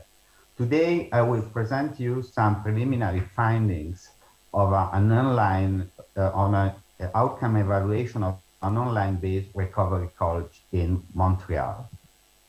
The recovery college model is based on the creation of co-learning space that promote knowledge sharing and proximity of learners from various backgrounds. So it means people with or without mental health condition, carers, health service providers, educators, students, citizens. So the idea is to make people with different backgrounds working together to develop and foster knowledge and well-being. The aims of the recovery college are they offer people the opportunity to increase their personal skill and their power to act in the field of mental health and well-being, and to collectively develop new knowledge that promotes well-being and better living together. So the model, it's a training, and each training session is co-constructed and co-facilitated by a dyad of trainers, usually a mental health worker and a person with lived experience, in order to ensure that experiential, clinical, and theoretical knowledge are combined. Previous studies confirmed the positive impact of this model on a number of variables, including well-being, self-management, recovery, attitudes, behavior, and practice, reduced healthcare utilization, and stigma. But the context of the COVID-19 pandemic increased the need of online intervention to foster mental health. And that could be an additional opportunity to test the recovery college model impact. So the present study aimed to assess outcome of an online experimentation focusing on several potential outcomes. Recruitment was conducted via convenience sampling procedure. Potential participants were received information about the study by email from the team. Participants were learners, not user, not client, not patient, learners with different backgrounds, some expert by experience, family members, carers, citizens, students, educator, mental health practitioner, and manager. The participation was voluntary and no incentives were proposed. The outcome was measured with a repeated measure design. We assessed the outcome variables at baseline, T0, 1 month after the training, and a follow-up that took place 3 or 4 months after the end of the training. The intervention was an online training. At the beginning of the pandemic, traditional face-to-face trainings were converted to an online format, and each training was shortened to fill 3 2-hour sessions offered over the course of 3 weeks. So the intervention consisted in 3 sessions, online sessions. Each group of learners consisted in 2 trainers and 12, 18 learners coming from different backgrounds to ensure diversity of perspective. Each training session was offered a co-learning space combining various modalities of active pedagogy, teamwork exercise, group exchange, experiential storytelling, short theoretical presentation, construction and sharing of online documents. Several trainings were offered from October 2020 to June 2021, and some other are ongoing now, and 362 learners registered for the free trainings. At each assessment time, data were collected from online surveys. We collected some individual socio-demographic information, and we used some validated instruments like the GAD-7 questionnaire to assess anxiety, the consumer constructor scale to measure empowerment, the opening mind stigma scale for healthcare providers, and the Warwick Edinburgh mental well-being scale. we used a mixed linear model to assess statistically significant changes over time. So after the intervention and at follow-up, individual random intercept were modeled and sociodemographic variable were used also as fixed effect. Magnitude of change was used to compute encoded in effect size. Here you can see the sample description. Over 300 learners, a number of 107 decide to join the research and fill in the questionnaire. Most of the participants were female with an age of 42 years and a high level of formal education. More than 2/3 of participants state to have an experiential knowledge or a theoretical knowledge of mental illness, and half of them had also a clinical experience. It means that some of them work as mental health workers. 1 in 2 received a diagnosis of mental health condition over the course of their life, and 1 in 3 received a formal mental health care in the last 6 months. Here you can see plotted the change in score over time. Basically, the statistically significant changes were found for anxiety between T0 and T1, so just after the intervention. But the change in anxiety, the reduction in anxiety was stable and was statistically significant also at follow-up. Another statistically significant effect was found for empowerment. Just after the intervention, the empowerment level increased, but the change did not last in a statistically significant way also at T2, that at follow-up. This doesn't mean that there was a change in participant, but probably that the high variability of score didn't allow to find a statistically significant effect. No statistically significant effect were found for stigma and for well-being. So the conclusion, although the recovery model intervention is not a clinical intervention designed to reduce anxiety, we found that the intervention was specifically useful to reduce anxiety symptoms in participants. And this finding suggests that the Recovery College model online could be used for reducing anxiety and could be considered maybe a possible option in the time of the pandemic. The change in terms of empowerment was transient, as also the change in other dimension was not significant. This finding seems to contradict the Recovery College model, which was developed specifically to impact empowerment and stigma as well. However, we could hypothesize that in a specific moment like the pandemic, participants preferred to focus on the reduction of anxiety, feeling that it was a more urgent need, giving less importance to issues of empowerment and social inclusion, because people could decide what to talk about during that kind of discussion. So maybe they focus on anxiety because anxiety was the problem at the time. And further studies aiming to analyzing the individual change process and participant interaction during the session may provide interesting insight probably we need to assess more in detail the process of change, not only the outcome. Thank you very much. Thank you very much.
Good afternoon, colleagues, for this session, and I would like to introduce myself. My name is Said Shah. I'm a professor at Institute of Public Health, College of Medicine and Health Sciences, United Arab Emirates University. So in this session, I will be presenting some of our research work on suicidal ideation and attempts and what kind of methods they use to attempt suicide in a mountain population in Pakistan. So this is the area where I conducted the study. This is the most north part of Pakistan, bordering with China on one side and India and Kashmir of the Indian part in other side. So these are far away rural villages. And here one of the issue is that there are hardly any psychiatrists working in this area. So that is a major issue. So, and I will see that in this particular area, you know, the education literacy rate has improved very fast. For example, in 1995, when we conducted a study in these rural villages, you can see the education level of men, which was like 51% had no schooling, they were illiterate. And then the other, you know, had secondary schooling, college or higher education. In 2007, we can see improvement. So the illiteracy has decreased, more people are educated.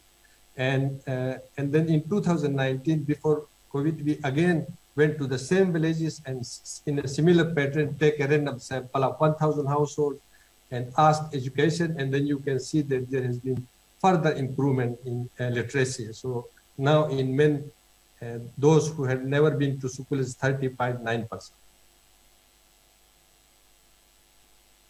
And this slide showing the literacy level in females, again in 1995, in a random sample of 1,000 households in these villages, 72% of the women aged 18 years were illiterate.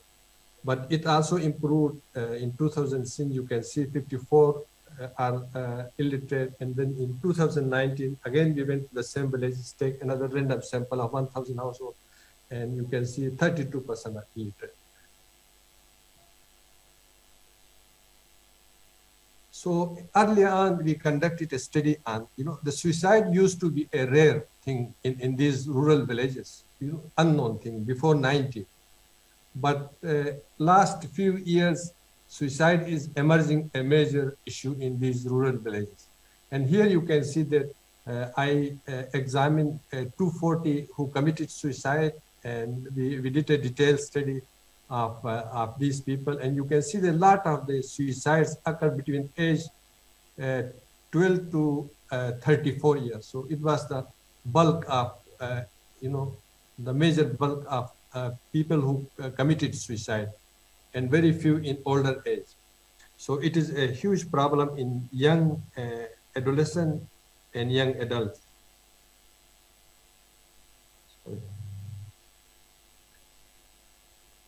The other thing was, this was unique finding compared to all studies we looked at. Usually in any of these countries, the suicide, committing suicide is more in men, in males than females.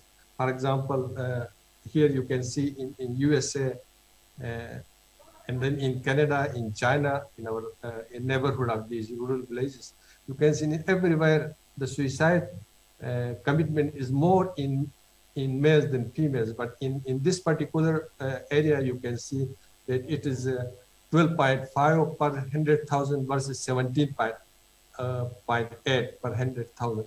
So it is much more bigger problem, bigger burden in females. Another interesting finding of this suicide was that so the literacy has increased in these villages, but the suicide where they committed, when we asked the, you know, education of their parents, mother and father, and you can see the low literacy rate. So most of the suicide, almost 96%, occurred in those families where either both mother and father were illiterate or one of them were illiterate. So this was related to committed suicide. But in this study which I am presenting today, we wanted to know what is the prevalence of suicidal ideation and how it varies by socio-demographic variable in these villages. So here in this presentation, I will show you the prevalence of suicidal ideation attempts among adults, both men and women aged 18 years and over in this region called Gilgit-Baltistan, which is one of new province of Pakistan.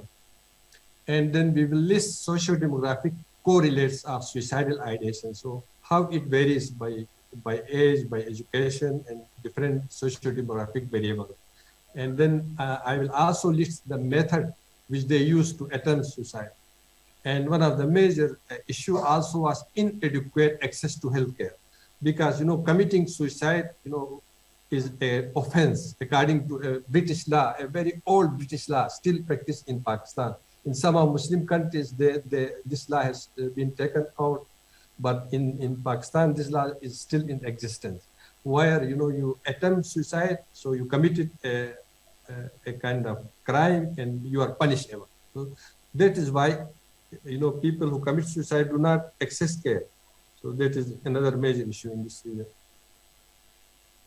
So what we did was, this study was done as part of non-communicable disease survey. We used the WHO NCD survey instrument. In this, we embedded the WHO suicidal ideation module, and we asked those questions also as part. Here, so we took random sample of 1,500 households, and these were from 3 rural districts, roughly around 5,000 households, 500 households from each of these remote rural districts. And then the suicidal module developed by WHO was used to assess suicide. And we also assessed depression using Beck scale and also WHO step survey questionnaire to assess burden of NCD risk factor in these rural villages. So here is the prevalence. So these are participants are aged 18 and over, so all adults participants. And then you can see such a disparity even in suicidal ideation. So you can see that overall it is 1.3 in men and 3.3 in women. So it is almost 3 times high suicidal ideation in these rural villages. And so you can see the variation between these 3 districts. So Hunza Gojar is much highly educated society here, almost 97% under 30 years are educated. So here there's less disparity between men and women. And then in Nagar, you can see also that it is high in female. And also in the Gezer district, also 3 times high. So in each district, we use similar method. The disparity is quite obvious in every district.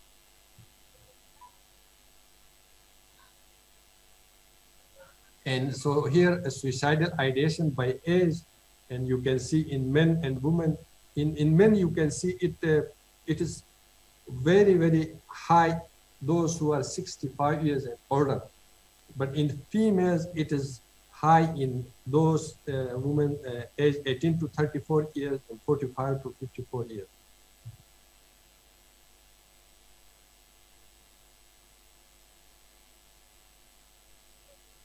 And you can see the relation by education. So it is, in men, it is very low in illiterate. And then it increases with the education. The prevalence is high in secondary school and college art, and postgraduate the highest in men. One of the major reasons here is, there's so much focus on education. As I showed you, the literacy is fast increasing. A lot of people have very good education, university level education, master's, PhD level education, and a lot of them have no job. So when there is one job opportunity, thousands apply. So it is a major issue, but we have to, in this studies, I'm not showing the detailed description because we will further analyze to see what important issues are involved. These are general presentation by some of the variables. And then in female, you can see that it also varies. So in illiterate, it is high, and then in secondary and those, but in higher education, it's not that high compared to the men. And here it is income of the household, monthly household income, and then we divided the total income into tertiles. So those who have in the lowest tertile, so those households where the income is the lowest, you can see much more prevalence in suicidal ideation in females compared to male. And then and you can see that as the income increases, the household level, it is less and less ideation, both in male and female.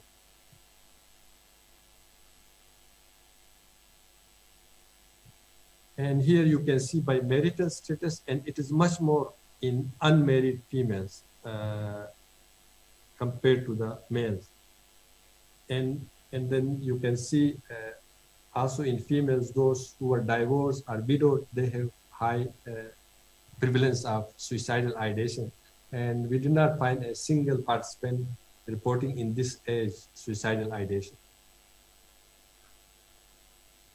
So this studies raise many questions about each of these issues. And then we look at, plan how many of them who had suicidal ideation, how many of them actually plan. And then it is not too much difference between each district. It's almost similar kind of prevalence plan across the districts.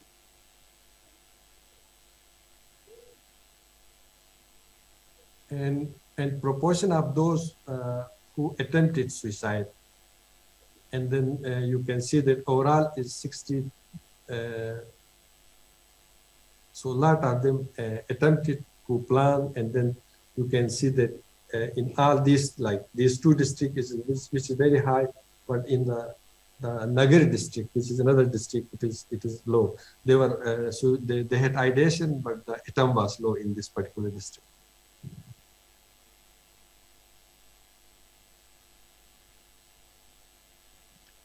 So this is a major issue here. You can see that very few people seek professional help for suicidal ideation.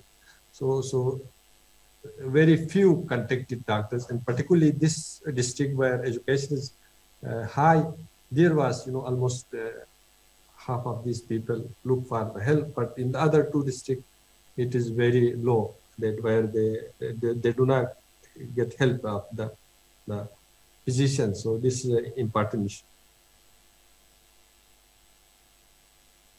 And then when we look at by gender, so it is almost similar for both men and women, that very low proportion of the participants, seek help.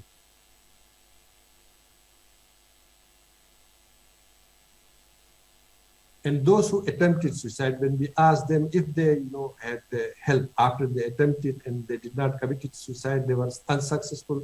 But did they go to doctor to get help for their problem? And you can see that very few proportion of those participants in each of these districts sought help of physicians. This is very, very important issue, because these people are more likely to attempt again and be successful in committing suicide. So this gives another very important information about this problem. And then there was also those who attempted. There was no much difference between men and women seeking doctors or health professions help. And then we asked what method they used to attempt suicide. And you can see that a lot of these were tried hanging. By hanging, they wanted to commit suicide and they were not successful. And when we look at the suicide, who committed suicide in our previous study, it was, almost more than 57% committed suicide by jumping in the river. So as in the picture, I showed that there's a water stream flowing across the villages.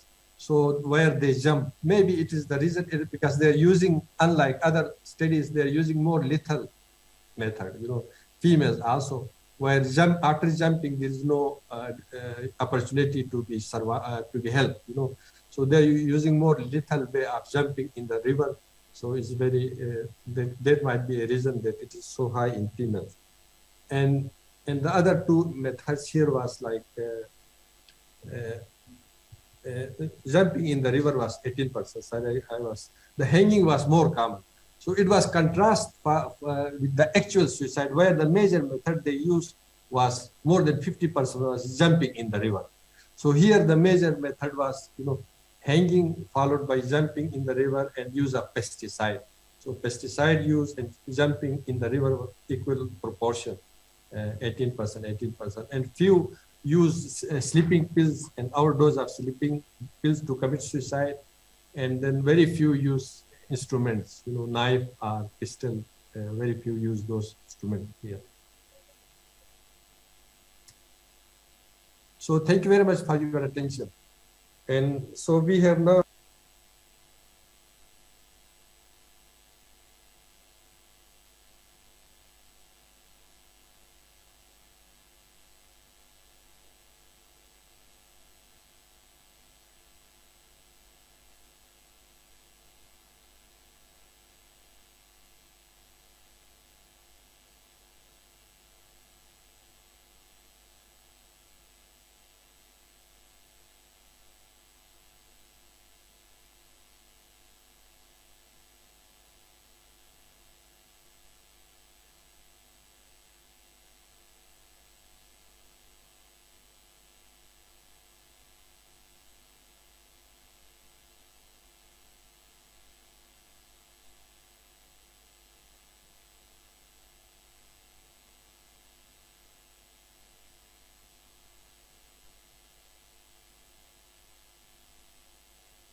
Airline.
Okay, Dr. Filippo, you presented a very nice study.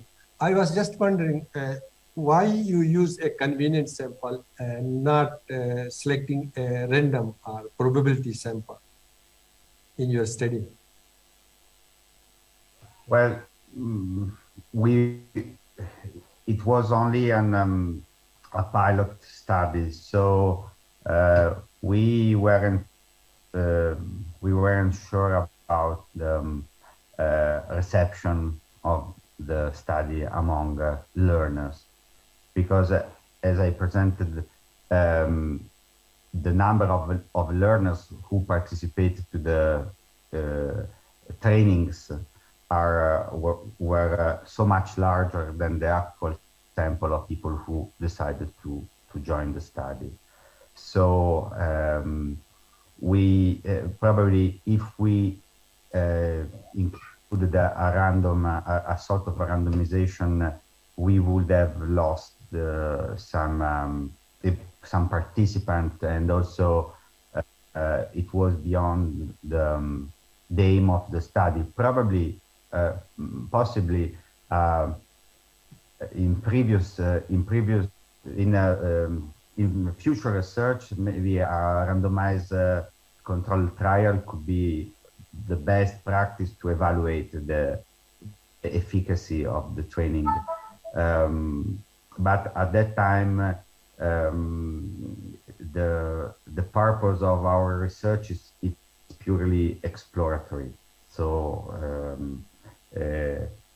we weren't sure about the reception among participants. So that's why we didn't start with a randomization or randomized clinical trial. It's too early in the development of the intervention, probably. And you also showed a significant difference in your bar chart, the two groups, right? You showed a significant change. Yes, a significant change. If you want, I can share again the slide. No, it is okay. No, okay. I had a question, you know, when you look at this graph, there was significance.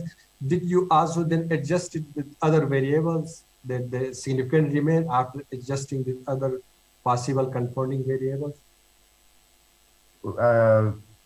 We adjusted for sociodemographic variables.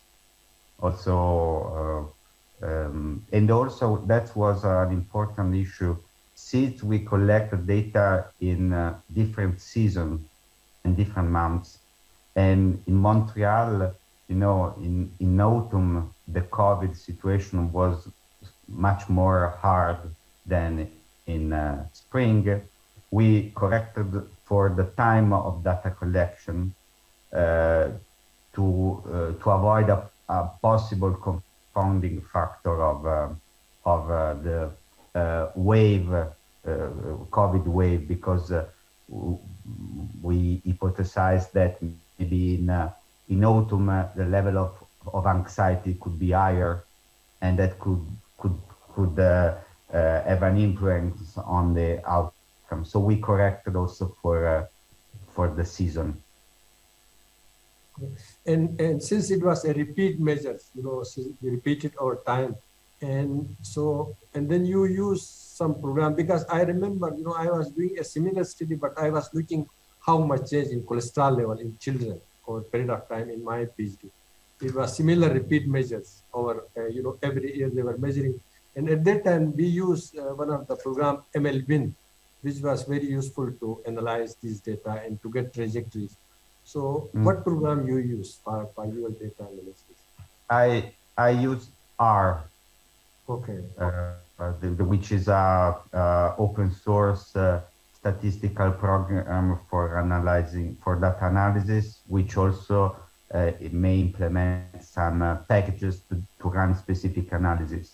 And we used a specific package to run linear mixed model that allowed us to add in the regression model also some individual random effect.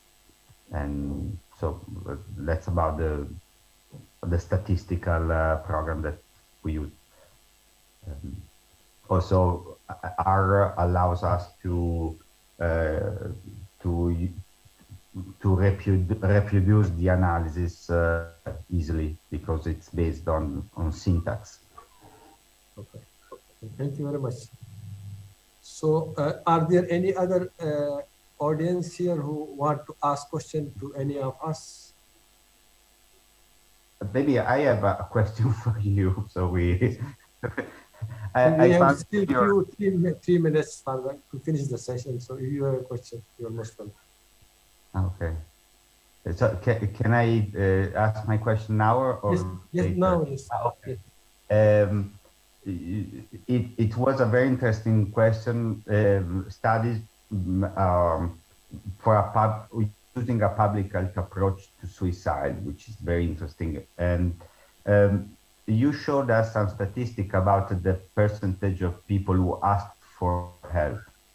maybe I missed something, but the person who asked for help are person who had suicidal ideation, or it's an overall statistic, so it's the number of population who asked for help, not necessarily for suicide. Right. It was from the data. So these people, who said, for example, suicidal ideation, and then we asked, you had this suicidal ideation, did you get any help? Did you went to any doctor or a nurse or a community health worker to discuss that you have these issues? So very few. So when you say, for example, 20% of male asked for help, it means 20% of male with a suicidal ideation. Yes. Yes. Okay. Okay. Thank you. So like 80% did not go, 20% sought help, and similarly in female. And what are your hypotheses to explain such data? So my hypothesis is it is epidemiological study, where we assess the burden, how much burden, and then we also can look at some of the correlates why it is happening. So one of the major issue in this population is, it is a Muslim country, and they still have maintained a law which was very, very old law during British Empire, where they said that who had, committing suicide is a sin.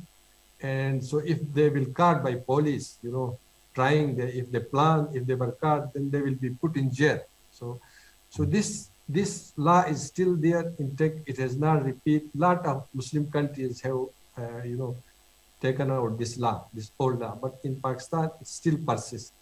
And so people even, they do not go, and so they are afraid that if people know that, for example, I was planning suicide, so then they can take me to the jail instead of treating me. So this might be an important issue with these people. Okay, thank you very much.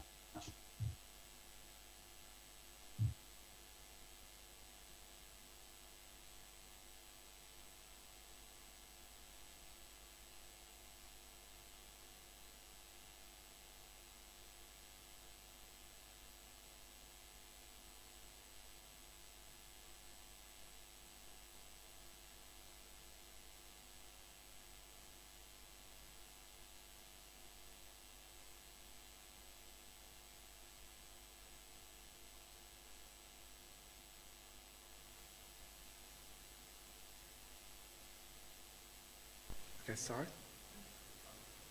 Or live? Hello everyone, my name is Dr. Mu'ayyid Siddiq. I'm a psychiatrist working in National Rehabilitation Center in Abu Dhabi. It gives me a great pleasure to be with you here today, and I extend my regards to the organizing committee and for everyone behind this successful event and for giving me the chance of being here today. I'm honored to introduce Dr. Nihal Mustafa Ahmed Atiyah. Dr. Nihal has completed her master's degree and PhD from Cairo University. She's a lecturer at Cairo University of Medicine. She completed dialectical behavioral therapy training course, and she's a dialectical behavioral therapy certified therapist. She's also a member of the Egyptian Psychiatry Association. She has published 3 papers in reputed journals. She's going to talk to us today about the effect of COVID-19 pandemic on the mental well-being and coping strategies of healthcare providers in Al-Qasr Al-Aini Hospital. So please join me to welcome Dr. Nihal. Dr. Nihal, the floor is yours.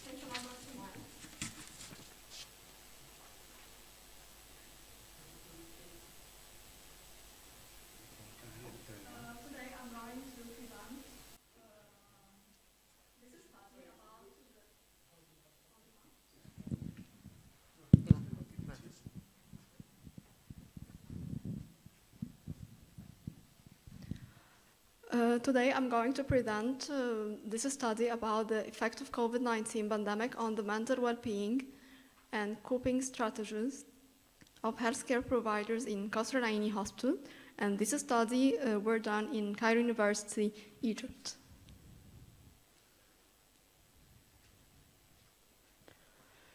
The presentation objectives to assess the level of depression and anxiety among healthcare staff working in Cairo University hospitals during COVID-19 pandemic. to assess their coping strategies in the face of these stressful circumstances, to evaluate the effect of pandemic on the quality of life of the healthcare providers during the outbreak, to draw attention to the importance of the special interventions to promote psychological well-being in the healthcare providers during COVID pandemic, with particular attention to the frontline healthcare providers to protect them. As we know, in December 2019, the first pneumonia cases of unknown origin were identified in Wuhan, and the pathogen has been identified as a novel RNA coronavirus that has been named before as severe acute respiratory syndrome COVID virus 2, SARS-CoV-2, which has a phylogenetic similarity to SARS-CoV. Healthcare professionals found themselves confronted by these traumatic experiences during this novel coronavirus pandemic, especially the countries that are not experienced with this similar pandemic before. The pandemic of COVID-19 in Egypt represented a threat in terms of psychological distress of the healthcare providers. The first studies on the impact of COVID pandemic on health professionals were developed in China, but the pandemic spread. As the pandemic spread, other countries started to conduct cross-sectional studies for the psychological response of healthcare workers during the pandemic.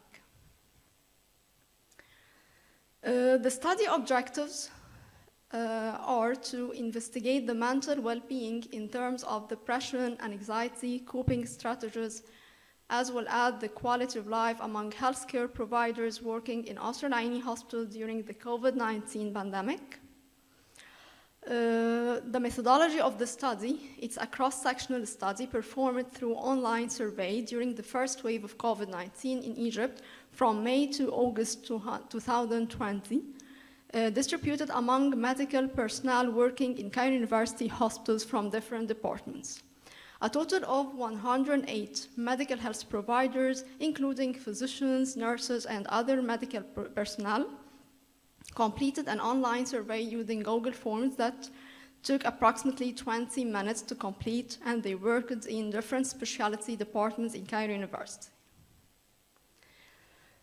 Here is the first section of the study, including the questions about the socio-demographic data and the field of specialty, the academic position, as well as COVID-19 related data, like whether the participants were in direct contact with COVID-19 patients, whether they were infected with COVID-19 or knew someone who was infected with COVID-19. The second section, including the questionnaires, PEC Depression Inventory 2, which is a 21-item multiple choice inventory. Respondents are asked to rate each item based on 4 response choices according to the severity of the symptoms. The second questionnaire was the brief COPE scale, which was designed to assess a broad range of coping responses among adults. Also, the PEC Anxiety Inventory, which is a self-reported questionnaire, including 21 common somatic and cognitive symptoms of anxiety. The Quality of Life Scale Questionnaire, which is a valid instrument for measuring the quality of life across patients, groups, and culture. All the participants are approved to participate in the survey, and their response were anonymous. The results of the study. Regarding the demographic data, the range of the participants was from 19 to 75 years old with a mean age 35.8, where 50% were under 35 years old. The majority of the participants were females, 66.7%, and the majority were married, 53.7%. Most of the participants were physicians, 90.8%, and 3.7% were nurses, and 4.6% were other medical health providers. Only 9.3% of the participants had been infected with COVID-19 themselves, and 96.3% of the participants has known a person infected with COVID-19. And as we show here in the figure, the age distribution, 50% were above 35 years, the majority were females, 67%, the majority were married, 54%, 38.9% were directly involved in the management of patients with COVID-19, and 9.3% were infected with COVID-19. According to the position of the doctors or the medical personnel, the majority were lecturers, 30.6%, and assistant lecturers were 18.5%, the residents were 18.5%. According to the specialty, the majority were from clinical and chemical pathology, 17.6%, and from psychiatry, 16.7%.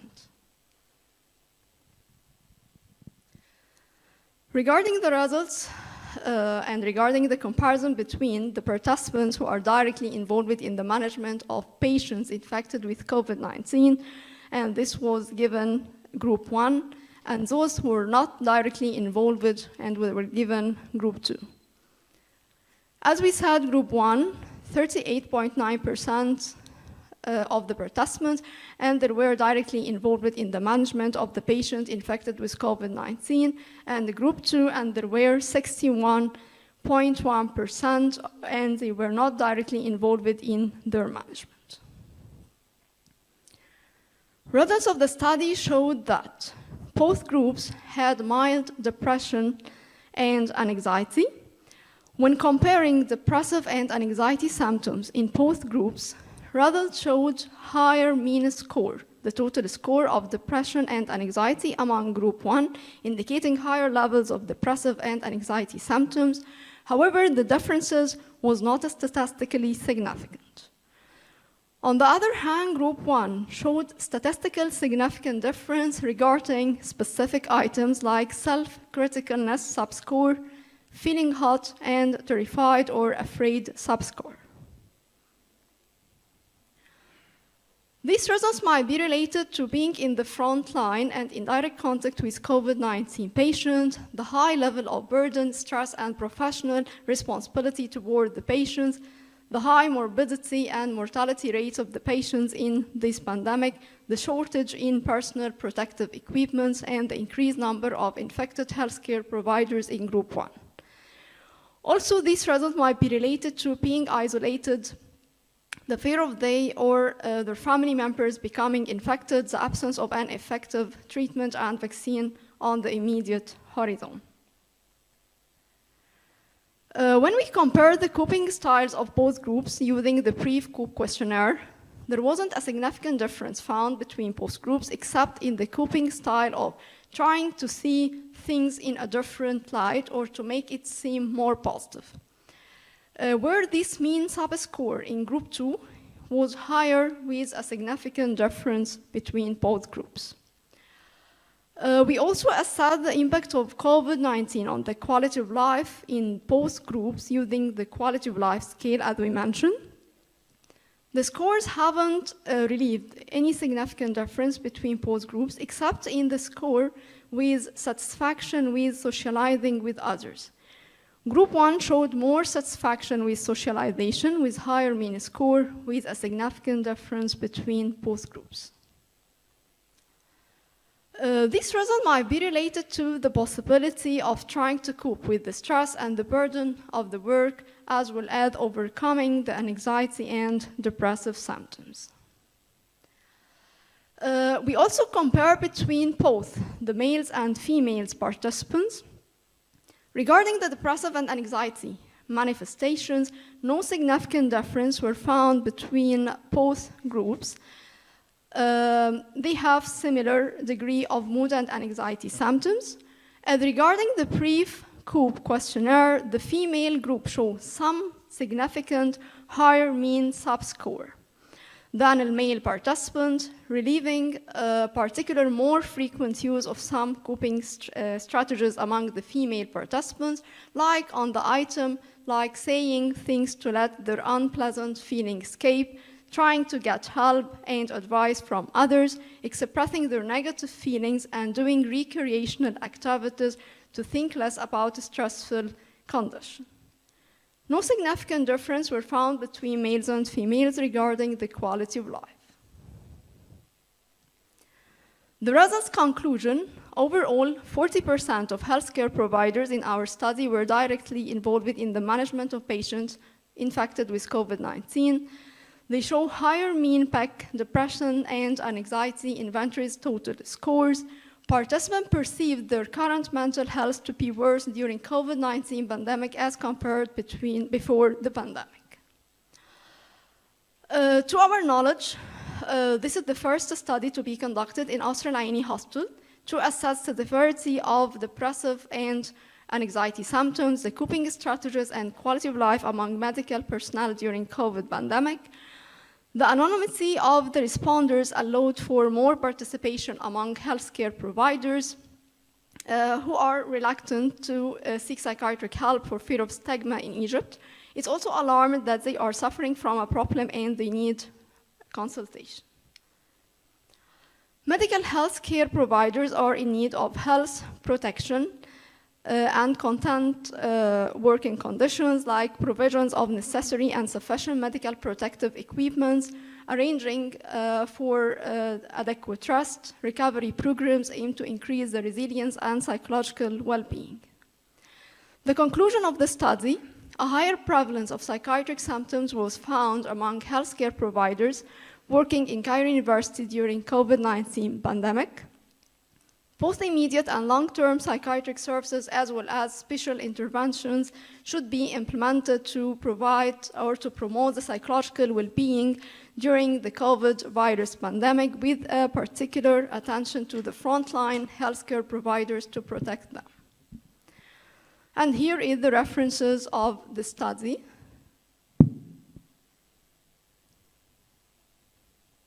Thank you so much.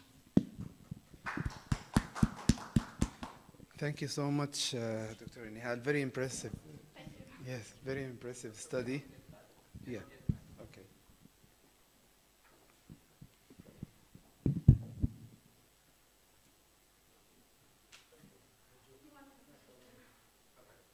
Yes, thank you so much, Dr. Nihal. Very impressive study. And what shocked me that almost 10% of the participants had COVID positive. So I think it's a huge number. So if you have any questions at the end of the session, we will discuss all your questions, which is online or in person. Our next talk is by Dr. Fariha Khan.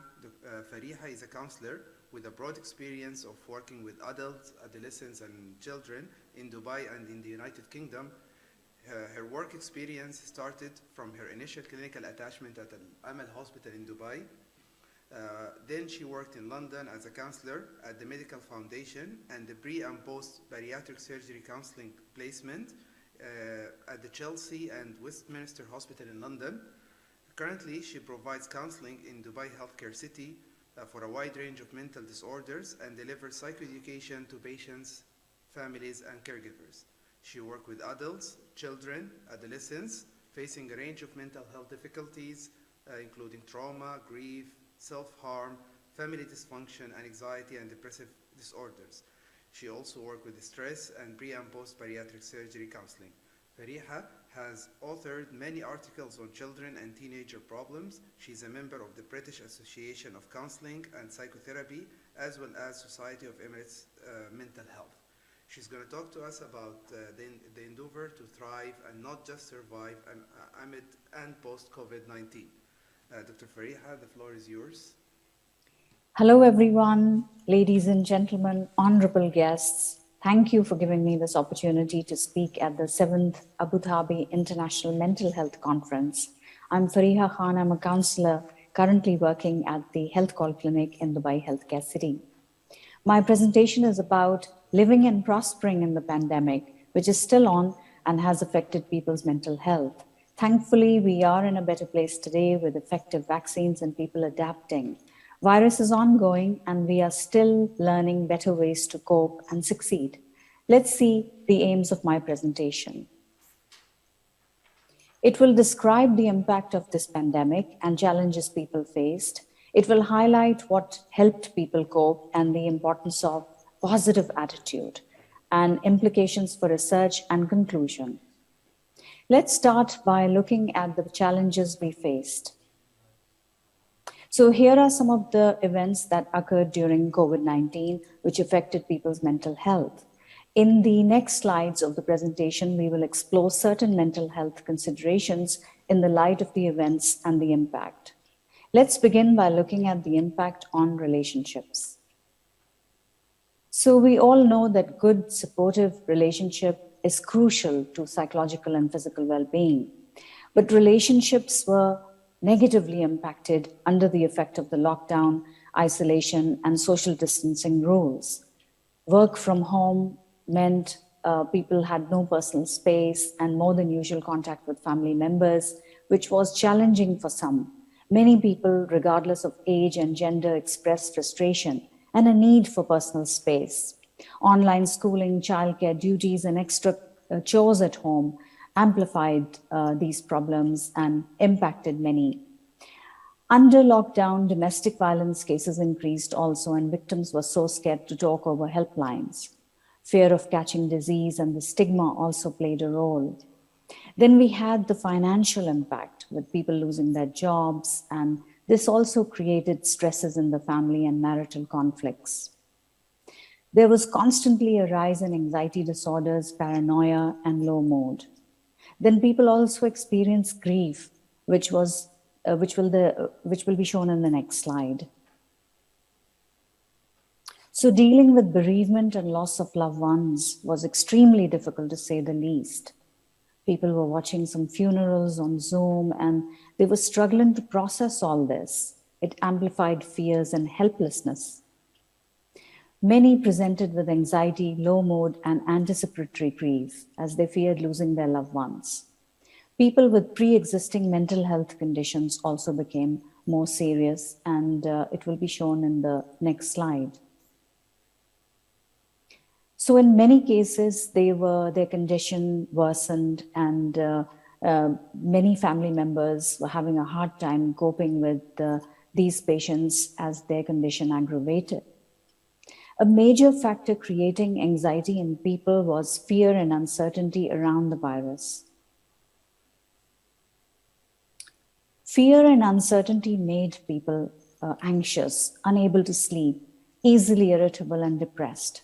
Research revealed high levels of stress due to no firm estimate on how long this virus will go on for, this pandemic, how long it will last, and anxieties on whether one will contract this virus themselves, or if one does, then how will one cope and manage physically and financially. Then fake news, conspiracy theories caused distress and aggravated symptoms. Another important stressor was stigma and shame as well. Then vaccines came out and people were kind of fearful at first. And vaccinations were the only way out. This apprehension was due to wrong information, fake news, fears around effective vaccines, and the speed at which the vaccines were being produced. In the UAE, we were very lucky, and I'm really proud to say that the vaccination campaign was excellent. It actually set an example for many other countries. So these were the events that occurred during COVID-19 affecting mental health. And in the next slides, we will explore solutions and coping in the light of these events. So surviving and also doing well required good coping mechanisms. It was noted that people who were coping better had sufficient resources, access to good psychological, mental, and medical help, better family support and social support, problem-solving skills, and right information. In some cases, faith played an important role too. Let's look at coping now in a bit of detail. Research from past outbreaks shows problem-focused coping being beneficial. For example, behaviors that help people to stay healthy and have a sense of control, and also meaning-centered coping based on creating a personal meaning. Positive reframing, for example, I will get out of this situation stronger than I was before, and involving yourself in meaningful activities helped. Past research shows that it's not so much the event per se that affects well-being, but more so the appraisal of it. So reframing, having a positive attitude, and having social support were highlighted as best coping mechanisms. A study also highlighted that ability to cope depended on actively and intentionally looking after one's own physical and emotional health, and of course, social connections. Let's move on to see how to deal with fear and anxiety and uncertainty as well. So with COVID-19 being the new virus and the uncertainty attached, many people began to excessively search online, which increased anxiety. Let's look at possible solutions to manage uncertainty. Firstly, accepting that uncertainty is unavoidable and constant searches will be useless. Accepting the limitations of medical knowledge, accepting that some bits of online information cannot be trusted, not using social media as the only source of information. Now, it's also important to promote resilience. Psychological resilience is the ability to emotionally cope with a crisis. Really, the key to resilience is resting, recovering, and looking after oneself. It's important for people to be proactive rather than feeling that they are sufferers. So what helps? Keeping up with the daily routines, getting up and going to bed at regular times, eating healthy, exercising, and keeping socially connected, seeking help when needed, avoiding the use of alcohol or drugs as a way of coping with fear and anxiety, taking regular breaks from screen, and reducing news feeds, contributing to community, helping others, and maintaining a positive mindset. So let's move on now to see how to maintain a positive mindset, which is hugely important. Statements like, I'm grateful for my life as it is, maintaining hope and courage, reflecting on the fact that COVID-19 gave us the opportunity to reflect on what was really important to us. We reflected on the importance of health, food, income, security, and our mobility. Families bonded, communities came together to help. So a sense of community and solidarity came through. People also appreciated nature. Let's move to mental health promotion. Programs aiming to reduce psychological distress are vital. Promotion of resilience and positivity and attitude is also very important, and research is needed. So let's look at the implications for research. The psychological impact, of course, will continue in the post-COVID period also. So research is needed to establish what really helped, what was efficient, what was more useful. Being better prepared, better training, having improved interventions, and addressing stressors of the pandemic, and having more awareness and promotion of mental health is needed. Now, some tips for the older adults, because this population suffered a lot during the COVID-19 impact. It's beneficial to keep in regular contact with the loved ones, keeping regular routines for eating, sleeping, and activities, simple exercises at home to maintain mobility, and asking family members, neighbors, or your friends for support whenever needed. And now I have some tips for parents also, because they were also having a hard time coping.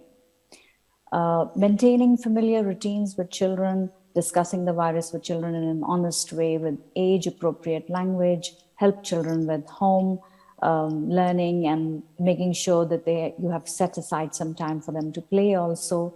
Allow kids to express emotion in positive ways, to express their fears and sadness, if any. Engage in activities such as playing, drawing, baking, singing, dancing, etc. Help children to stay socially connected also. Try and ensure that children do not spend too much time in front of screens and playing video games. Now we move to some recommendations.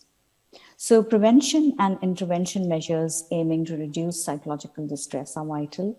Promotion of mental health resilience and positivity in attitude is very, very important. I know one of the major banks started mindfulness courses for their employees, which was also very useful. Taking the input of mental health professionals is very crucial in planning initiatives. Stress reduction and relapse prevention is important. This takes us to conclusion. The commitment to not just survive, but thrive must be nurtured. Being an agent of one's own mental and physical well-being will be most beneficial. Maintaining positive mindset, looking after one's physical and mental health, communication, seeking help when needed, following government advice and all the regulations with vaccination programs and everything else, and following hobbies is very beneficial. Showing gratitude, compassion, and contributing to community is really rewarding and most essential. This is the way humanity will thrive. And with that, we have come to the end of my presentation. I hope you have found it useful. Thank you very much.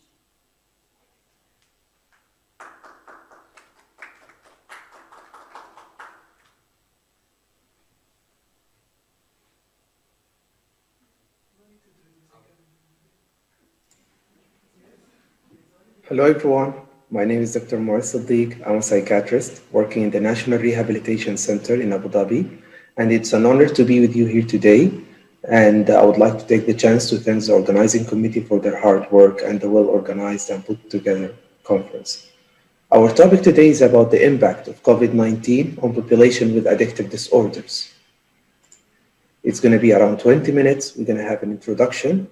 We will talk about the new trends in substance use during the pandemic. We will highlight the impact on alcohol use, the impact on opioid use, and at the end, we will highlight the overuse of games and the internet. As you all know, the novel coronavirus, has impacted the lives of people worldwide since it's being declared as pandemic on March 11, 2020. Life after the pandemic is not the same as before. Social restrictions have been put in place to flatten the curve, which included closure of schools, parks, and all the non-essential businesses. These restrictions, although it might be very successful in slowing the spread of the infection, however, the impact of the social isolation, the lockdown measures exacerbate mental health problems, such as stress, depression, and anxiety, which in turn increase the risk of alcohol and substance use as a coping mechanism. It did not only present a challenge to humanity, in particularly to vulnerable populations worldwide, such as people with addictive disorder. It did complicate the diagnosis, the treatment, and the rehabilitation of patients with substance use disorder. So what are the new trends in substance use? As you know, the social isolation and the limited access to detoxification centers, a lot of them could not operate fully, caused additional psychological distress, and that pushed patients toward alternative psychotropics, possibly through the illegal online marketplace. The social distancing has reduced drug trafficking on the street, which pushed consumers to the illegal market on the dark web and through the messaging application. There has been a shifting to narcotics such as new synthetic opioids, synthetic cannabinoids, or designer benzodiazepine, which is available online. There was a lot of changes in the substance use pattern, and there was a high risk of substitution and contamination. Patients who used to sniff the substance, now they're using it intravenously, or they mix it with other substances to increase the amount. The European Monitoring Center for Drug and Drug Addiction suggested that there has been a shift in drug market and drug use pattern during the pandemic. While the use of several psychotropic drugs increased, the use of certain recreational synthetic drugs such as MDMA diminished, possibly due to the closure of the festival avenues, the clubs, and the parties during this time. So this is a picture of a website called Silk Road. It's from the dark web. And as you can see here, all the drugs are available on the dark web as if you're buying from eBay or from Amazon. The Valium is just for 1.6 and oxycodone, weed. Everything you will find it illegally, and it can be delivered to your home without even tracing. So why people with addictive disorders are badly affected by the COVID-19 pandemic? So as we all know, the drug and alcohol use are often communal. Like patients tend to use together, they share blunts, smoking pipes, or syringe, and they may contribute to the spread of COVID-19. Most of our patients have a limited financial access, or some of them are under poverty, and they don't have any stable job. They have unstable housing and limited access in certain countries to clean water and soap, which increase the risk of infection. Most of them have comorbidities, medical or psychiatric, along with the substance use disorder, which complicate the COVID-19 symptoms and increase the rate of fatalities. All the measures that have been taken by the government may exacerbate loneliness, mental health symptoms, withdrawal symptoms, and psychological trauma. And on top of all of that, all these measures are likely to inhibit the access to the substance use disorder treatment services. And this is what we have encountered here. A lot of patients couldn't reach on time. They missed their appointments because of the restrictions. So this is a study which was done in Frontiers in Psychiatry, which was published in Frontiers in Psychiatry, done in Italy, with the title of Psychopathological Burden and Quality of Life in Substance Use During the COVID-19 Lockdown. A questionnaire was filled by 153 addicted patients, and the result were that they have moderate rates of depression, 22.9, and anxiety, irritability, and post-traumatic stress. So what COVID-19 has done to the patients who are already having substance use problems or vulnerable to substance use, it's either worsening of the addictive disorders in already established patient, they will use more, they will use different substances, relapse in the people who have been recovering. So we have patients who have been in recovery for years, they couldn't tolerate the situation and the stress along with the pandemic, and they relapse. And unfortunately, starting with substance misuse in people who are vulnerable. Let's talk more about alcohol. Alcohol is widely used in the general public. It's not only the social drinking. People use it as a form of self-treatment to deal with anxiety, depression, or insomnia. As you know, alcohol use, especially the heavy use, will weaken our immune system, and this reduces the ability to cope with infectious disease. Heavy use of alcohol also increases the risk of acute respiratory distress syndrome, which is one of the most severe complications of the COVID-19. The WHO understood this problem very early, and they tried to launch a campaign to educate the population or the people around about the alcohol and the COVID-19. They told that people with alcohol use disorders are at greater risk, not only because of the impact of alcohol on their health, but also because they are more likely to experience homelessness or incarceration. They also focused on the general myth about the alcohol use and the COVID-19, such as consuming alcohol will destroy the virus that causes the COVID-19, and the fact that consuming alcohol will not destroy the virus and its consumption is likely to increase the risk of the person becomes infected with the virus. Another myth is drinking strong alcohol kill the virus in the inhaled air, and the fact that consuming of alcohol will not kill the virus in the inhaled air. Another myth, alcohol with all the types of it stimulate immunity and resistance to the virus, and the fact that alcohol has a bad effect or deleterious effect on the immune system. So this is from the independent newspaper, as in the beginning of the pandemic, as we all hear that Hundreds of people were advised to take alcohol in order to fight the COVID-19. So a lot of people used it, and hundreds did in Iran, for example, from drinking methanol. Amid fake reports it cures the disease. So they also focused on the social distancing with alcohol and advised people to stay away from overcrowded places such as bars, casinos, nightclubs, restaurants, and which also aggravate a good chance to for treatment if you stay away from the bars or the festivals. Alcohol and aggression, they are always interconnecting with each other. So alcohol increases the risk, frequency, and severity of interpersonal violence, such as partner violence, sexual violence, youth, elder, and violence against children.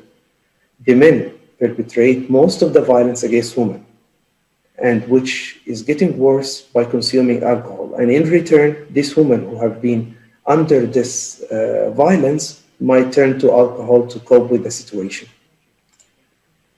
So the victims of violence who are confined with the perpetrator at home because of the social isolation should have a safety plan, either to get in contact with neighbors, friends, relatives, or a shelter to go to when the time is needed. So this is also some tips from the WHO to help reduce or stop alcohol intake during the pandemic, which we can use to help give the patients the steps. We can tell them that this present situation is a unique opportunity to quit drinking or at least to cut down as much as possible. You can turn into the online intervention for alcohol use disorders by professionals. You can create a self-support group, create a buddy with someone who you trust and reach out for extra help. We have to tell them that you have to practice physical distance, but do not socially isolate. Call, text, stay contacted with your family and friends. You have to avoid alcohol cues because most of us now are watching a lot of TV shows, so we will tell our patients to avoid all the TV shows that has alcohol cues. We'll advise them to maintain a daily routine as much as they can and focus on the things that they can control rather than things that they can't. Let's talk about opiates. So in the recent years, many countries have experienced sharp increase in opioid use disorder and fatal opioid poisoning. Also, people with opioid use disorder have elevated rates of COVID-19 infection and transmission for so many reasons. Some of them is that they have a high prevalence of coexisting health problems such as COPD, HIV, hepatitis B, and C. Many of them live in geographical areas which are socially deprived, highly populated, with poor quality housing, and some of them are even homelessness. Social distancing and the lockdown staff sickness or absence strain the opioid use disorder clinics to operate effectively. And this is a problem that we have faced initially in the beginning of the COVID situation. So patients who require opioid replacement treatment, such as methadone or buprenorphine, may not be able to receive their medication on time, and this may increase their risk of relapse. So it is very important and crucial for this patient to continue to access their medication. And in order to do that, some countries have taken measures, such as transferring from supervised consumption to take-home doses for 14 days, supply for self-administration, which can be done more flexibly with the buprenorphine over the methadone. Patients who are self-isolating, advised to nominate someone to collect and dispense medicine on their behalf. And that's also we have done in our facility in National Rehabilitation Center. Some patients were diagnosed with the COVID-19. They contacted us. They nominated a family member. We dispensed the medication for this family member after confirming all the documents confirming that the patient has a diagnosis of the COVID-19. Although these measures might reduce the COVID-19 exposure, but on the other hand, it might increase medication diversion and fatal opioid poisoning. So it's a benefit-risk ratio that we have to put in our mind while changing all the practice and the policies. Also, this disruption of the supply of illicit opiates and increase in price because there is not much of opiates because of the lockdown and the closed borders, there will be surge in treatment seekers, but unfortunately, the systems are not increasing. It's the same capacity of services or maybe less because of the staff sickness, because of the changes and the social distancing. More cases of overdose from consumption of other opiates, maybe synthetic opiates from the online market, substitution of opiates with more readily available substances. A lot of patients may go for the prescribed drugs, benzodiazepine, pregabalin, as they can take it from physicians or doctors in the market. They will turn into alcohol. And as we noticed here, they will turn a lot to crystal meth as more available than the opiates. So as we say, crystal meth now, we're going to just highlight a few things about stimulants. People who smoke crystal meth or crack cocaine might experience more severe COVID-19 disease because they have greater damage to the lung and carry a greater risk of cardiovascular disease, which increase the risk of mortality. And as we say, there has been a surge in crystal meth use because it's more readily available and cheaper than the other drugs. We have seen a lot of drug-induced psychosis. A lot of patients lost weight. They came in very deteriorated in their condition. Their family members are complaining because they shifted to crystal meth. So eventually, a last thing we're going to talk is about the overuse of games and the internet. So the information and communication technology has a lot of benefits in this crisis. We all felt it. It gave us knowledge about the outbreak, keeps us updated. It keeps us socially connected despite being socially distancing from our family and friends. It was a great source of entertainment, and it helped us in distant learning for our kids and the college students, and even for us now. But on the other hand, this technology carries risk. It's considered healthy if it was pursued in moderation and for meaningful purpose. Excessive engagement in specific online activities such as gambling, viewing of pornography, video gaming, social media use, shopping may lead to severe problems and elevate the risk of mental disorders or addictive use. So this is a study published in India, New Delhi in 2020, and assessed the gaming behavior of a college students during the lockdown following the COVID-19. They enrolled 393 students, and they contacted them through emails and WhatsApp Messenger. About half of them reported that their gaming behavior had increased, whereas only 14% reported decrease in the gaming disorder, in their gaming behavior. Another study, which was done in China, also recently published, talked about the increased addictive internet and substance use behavior during the COVID-19 pandemic in China. They used a survey, online survey. They sent it to 6,416 Chinese, and the results were that these three coping behavior, which is the internet, alcohol, and smoking, during this COVID-19 related crisis, appear to have increased the risk of substance use disorder and the internet addiction. So, what kind of advice, what kind of advices they can give to our patients and their family during these difficult times? So, one of the advices that we can give them that you have to understand and pay close attention to emotions, anger, frustration, stress and anxiety, depression. They have to learn how to understand these emotions and to maybe receive training to adjust these symptoms and relieve it through mindfulness, meditation, relaxation training, and other methods. They should realize that a mild tension is acceptable during this time. They should ask for help in case of negative impact on daily life at work. We will tell them to build a social support system, talking to each other, and help, and family members can also establish their own support system. We have to monitor early signs of relapse, such as change in diet, sleep pattern, mood, energy level. All that can indicate signs of relapse.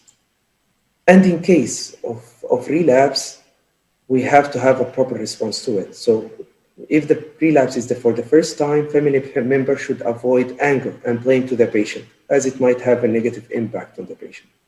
Early intervention to avoid further relapse, such as support group, online counseling. And when the right time comes, we can sit with the patient and the family and to analyze the cause of relapse and how to avoid it in the future. And if, God forbid, this relapse resulted in physical or psychiatric emergency, then the patient should receive a professional emergency treatment.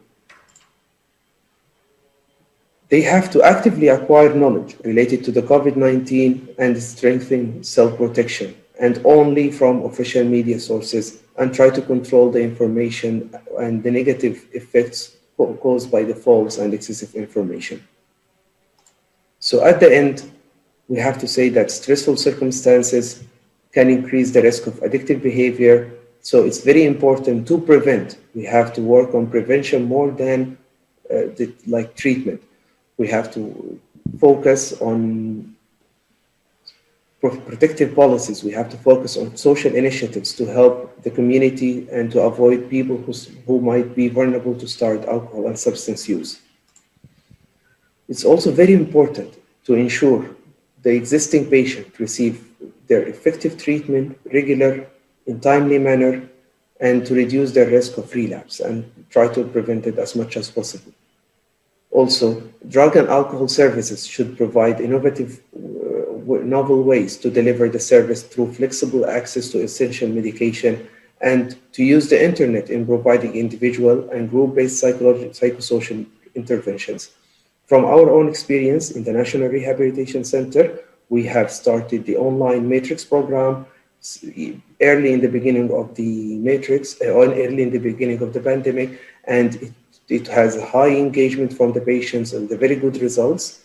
We also started individual psychotherapy sessions, and when the time needed, that even the doctor consultation has been started to or can be put on online platforms. These are my references, and I have more if you need them. I would like to thank you. I'll be around to take your questions, and I hope you enjoyed my talk. Thank you so much.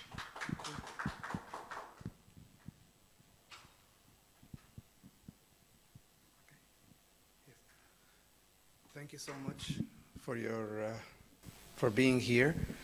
So we hear 3 lectures. Dr. Nihal is going to be with us for any questions. Fariha is not going to be with us. She's not online with us. But we thank her for her impressive and very calming and relaxing and educating lecture. So do we have any questions online for? Not yet. Okay. So I have a question to Nihal. So did you notice any differences? Your study is very comprehensive and detailed. Did you notice any differences among specialties in details, like what kind of specialties has higher psychiatric comorbidities or problems? Is it working? This. We noticed specialties which are in direct contact with the COVID-19 patients, like ICU patients or chest radiogens or chemical or clinical pathology. These were the main specialties or the main doctors or medical personnel who developed more psychiatric comorbidities. Yes.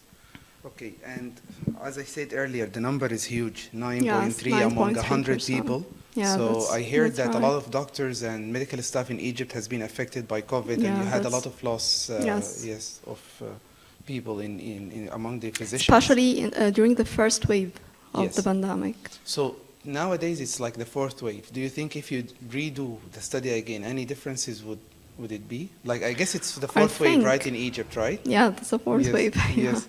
All over the world. All over the world, yes.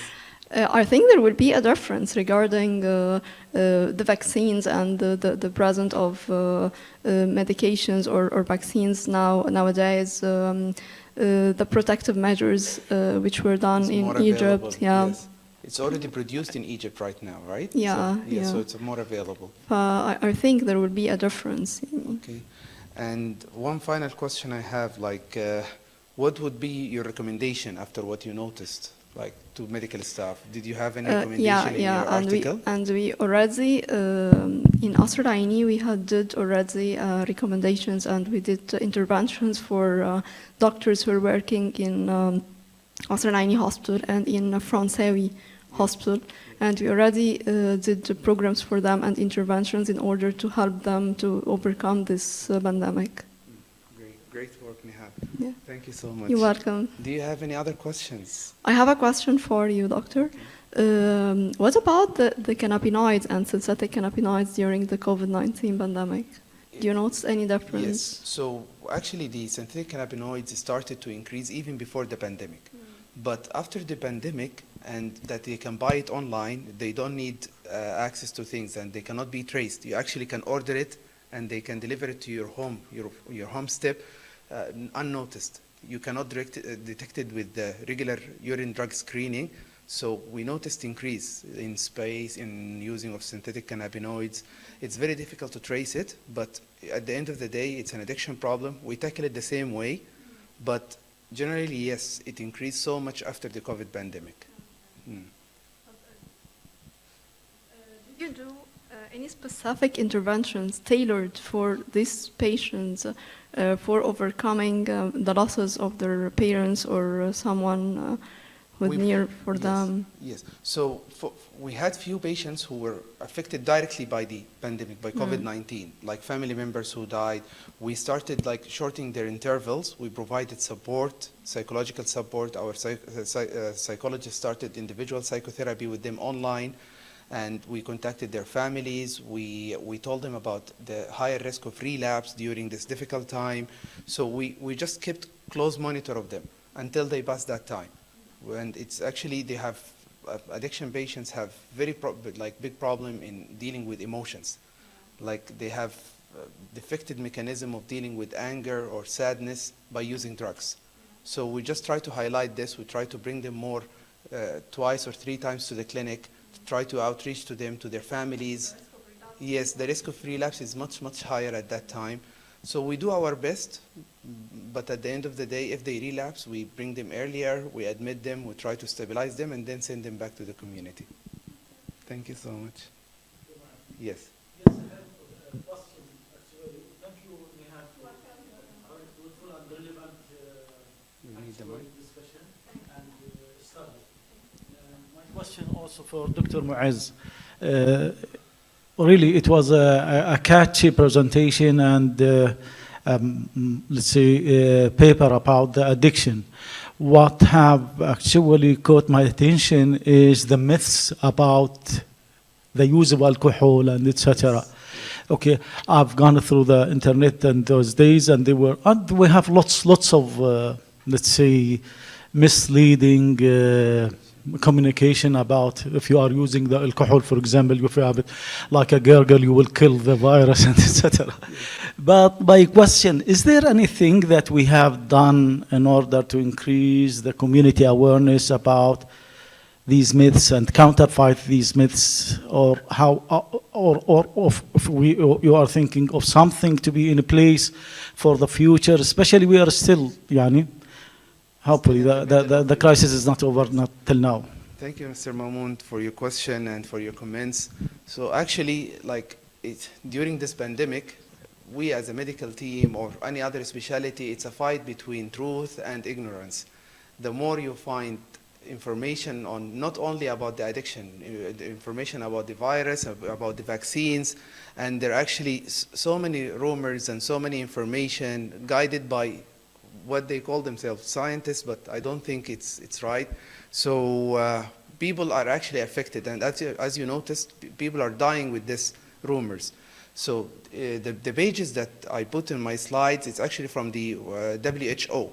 So WHO in itself started this initiative by educating people, trying to advocate and try to outreach people and tell them the facts rather than only the rumors. As our part, we shouldn't assume that people understand. Like for us, we think always like, of course people doesn't believe that alcohol will kill the virus, so we'll drink methanol. That's what we think. We should set the bar very low in terms of expectations about the knowledge, and we should talk and advocate and try to explain as much as possible, even if we know that these people know this information. We have to try to speak up in public, in newspapers, in media, to do our part as much as possible, like to educate people. Maybe one of our information will reach with the rumors and people will believe it. Thank you so much. Thank you. Thank you. Any other questions? I would thank you again, Nihal. It's a pleasure to have you today, and we'll thank also Fariha, and we wish that we had her with us. Thank you all, and it's a pleasure. Thank you.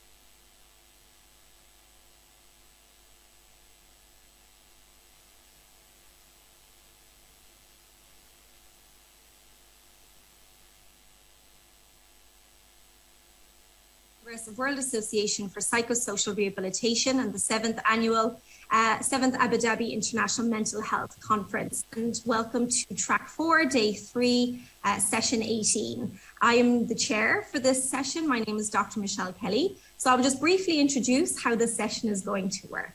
So this session is comprised of 2 papers. Our first paper is entitled The Use of Physical Punishment Among Parents of Children with ADHD and Normal Development.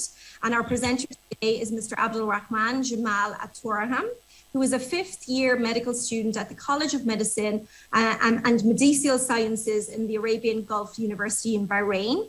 He is very interested in the social aspect of the diseases, and he may take that as a career in the future after completing his qualification. Mr. Abdul Rahman has contributed to similar studies in the field of psychiatry under the supervision of Professor Ahmed Malala Al-Ansari. He has published with a group of several papers that address topics such as autism spectrum disorder, attention deficit hyperactivity disorder, and screen-based media use among mothers. So Mr. Abdul Rahman will present live shortly. Mr. Abdul Rahman, following his presentation, we will for a couple of questions, and then at that point we will move to our second session, which will be a recorded session, and the presentation is entitled Applied Behavior Analysis and Autism Spectrum Disorder, Healthy Behavioral Practices for Challenging Behavior. And before we start that paper, I will introduce the 2 speakers, who are Dr. Sarah Mee Jaspers and myself, Dr. Michelle Kelly. So I'll hand you over now to Mr. Abdul Rahman. Thank you.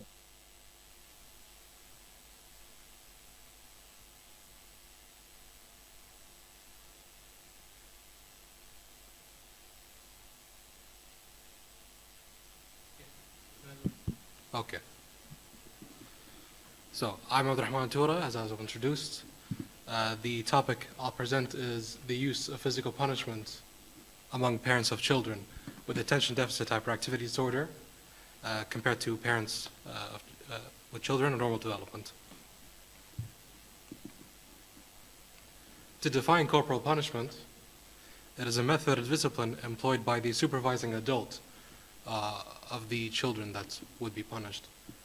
And it involves the use of physical pain inflicted on them. But there is no intent to injure the child. Instead, it is done to change their behavior in such a way that is deemed correct and acceptable to the supervising adult. I say supervising adult because it may concern parents or teachers. From our literature review, we picked 4 key papers that we'd like to show in this presentation. First one's by Lansford in 2010. It was found that mothers used corporal punishment more than fathers did, and that sons received corporal punishment more than daughters did when comparing fathers and mothers, sons and daughters. This is in the normal population without looking at ADHD.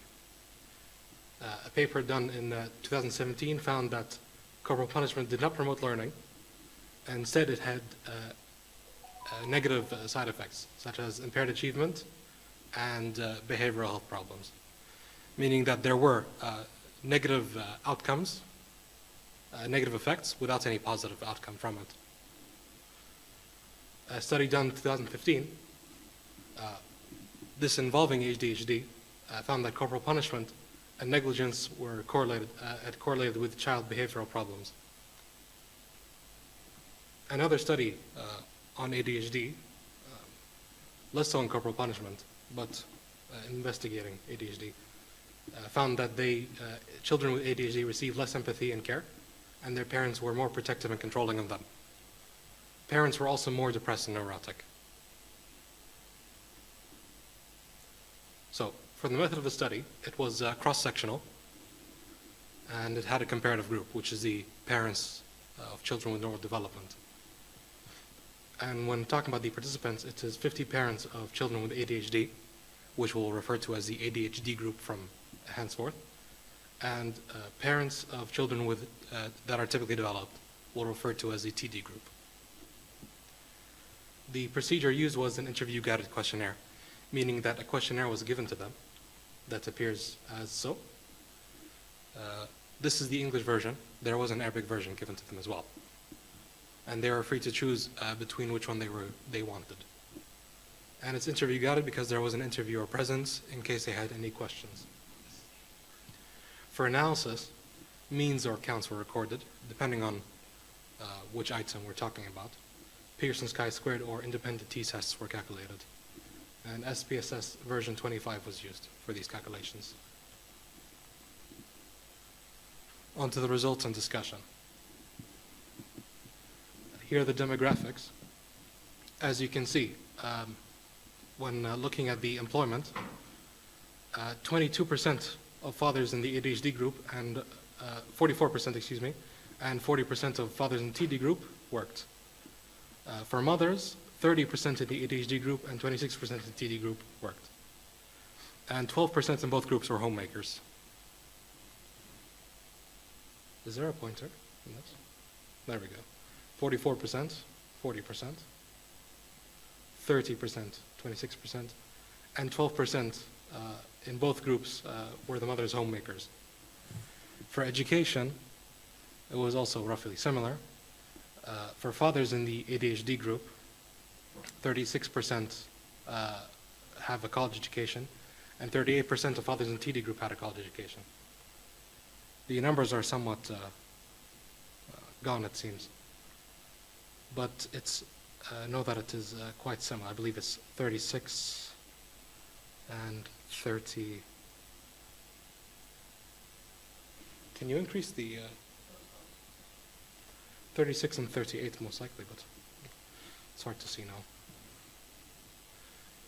It's also worth mentioning that the ages between the groups are similar, both for mothers, fathers, and children. Now, looking at the data we gathered for physical punishment itself, we can see that when asking the ADHD group, 64% of parents said that they did use corporal punishment, physical punishment on their children. And comparing that to the TD group, in which 30% said yes. This is significant, as you can see. When looking at fathers and mothers separately, 60% of fathers in the ADHD group and 20% of fathers in TD group use corporal punishment. You can see that there is a clear, significant difference of fathers in the ADHD group using it more. For the mothers, you can see also that 68% of mothers in the ADHD group use corporal punishment, and 40% of mothers in the TD group use corporal punishment. Once again, this is significant. When looking at an item here, were they exposed to punishment when they were young? We're asking the parents now, when they were children, were they exposed to the use of corporal punishment? Was it used on them? And the data was, again, significant. 74% of parents in the ADHD group reported that corporal punishment was used on them. And 64% of parents in the TD group reported that corporal punishment was used on them. This is also significant. When looking at the parental opinion or attitude towards corporal punishment, we found that it was relatively similar and therefore not significant. Most parents, as someone would hope, disagree. An interesting thing to look at is we compared the data of not only between groups, but we looked at fathers and mothers within the same group and compared use of corporal punishment. We found that there was significance between fathers in the TD group and mothers in the group. 20% of fathers in the typically developed group use corporal punishments, where mothers use 40%, meaning almost double. This was significant. Looking at the difference for the ADHD group between both parents, 60 and 68, not very significant. So, as for the clinical implications, we can see that practitioners should always inquire about the use of physical and non-physical methods of punishment. During parental counseling in parent training groups, facilitators should encourage the use of non-physical methods of punishment if punishment is necessary. Teachers, as we mentioned before, teachers could be the users of corporal punishment, should refrain from using corporal punishment and look for signs of physical punishment among students. Of course, some studies do mention, I think it's worth mentioning, that even in countries where corporal punishment is banned, it still sees some use. But this is an exception more than the rule. To conclude, corporal punishment use is higher in the ADHD population, generally. Doesn't matter on when looking at the parents, mothers or fathers. Generally, the use is higher in the ADHD population. In the typically developed population, mothers use corporal punishment more than the fathers did, as you've seen, twice as much. And there is a decline in the use of corporal punishment between generations. If you look at the data mentioned before, 74 and 64% compared to 64 and 30%. There is a big difference. And the attitudes towards corporal punishment is similar between both groups. The attitude is negative, which is a good thing. Thank you. Is there any questions?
Doctor,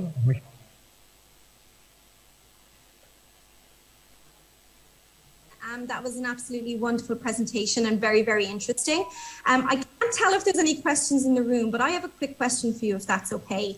I'd love to hear about, how do we disseminate this information? You spoke about the use of corporal punishment in the classroom and, the ethical obligation really for all of us to look towards lesser aversive or lesser restrictive strategies that don't use physical punishment.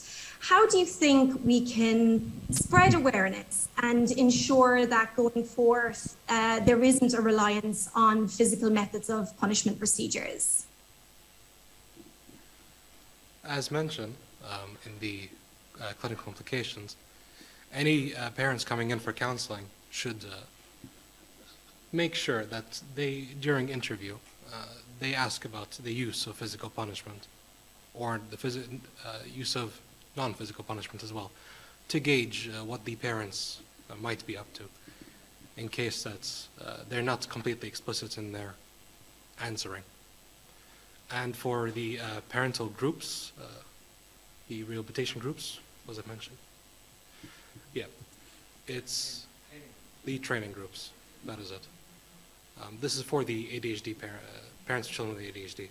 It is also worth gauging there and asking the parents outright. For the facilitators, if physical punishment is used at home. And also, as I believe it's mentioned in the study, maybe not mentioned in the presentation, surprisingly enough, teachers, if they notice that parents may use physical punishment for children, as in the children come into school with bruises or anything like that, it may be worth reporting. Does that answer the question, or would you like to be more specific? Yes. Yes, thank you. Can you hear me, Mr. Abdul Rahman? Yes, I hear you, Dr. Michelle. Okay, great. Yeah, and I think, I can only speak to the United Arab Emirates because this is where I live and work. And I do know there is a process in place for teachers and a great support network in terms of being able to reach out to social workers and child protection officers, etc., if teachers do see such signs of physical punishment. So thank you so much for that. Is there any other questions? from the audience? Yes. Mr. Abdul, you'll have to let me know if there's questions from within the room. Yeah, I would like to ask a question, please. Thank you very much for a very interesting presentation. Do you think that fathers show fewer or lower percentage of corporal punishment because they spend generally much less time with the children? Generally. Yeah, especially in the culture in this region of the world. It's mostly the mothers that are involved with the raising of the children, more so than fathers. Fathers do play a part, of course. We're not saying that they do not, but it's mostly involves mothers. So when looking at the typically developed population, it's not really a surprise that their use is higher. Case I've been involved in, I found that the police and the child protection services and the child protection police were not interested in pursuing allegations of abuse unless there were photographs and medical reports, and they were not interested in questioning the children after a few months of the parent, one of the parents trying to get the services involved. They just refused, and the parent even tried to get criminal actions raised, and neither the police nor the child protection agency would agree to get involved. So, and also I've had cases where patients, the police have just not agreed to support bruises, multiple bruises, etc. And the attitude is that, well, parents hit the children, therefore the children must be bad, and therefore the children deserve the punishment. And there's a kind of attitude that children deserve to be beaten for bad behaviour. So I think it's not just for the parents, the education is needed for the services and the police, and also the child protection agencies and the social work services that are related to the government, and the police need to be willing to take action when serious matters are raised. I think you make a good point, Doctor. More members of the community need to take an effort towards halting the use of physical punishment and abuse. Is there any questions? Any other questions? Because I will have to go soon.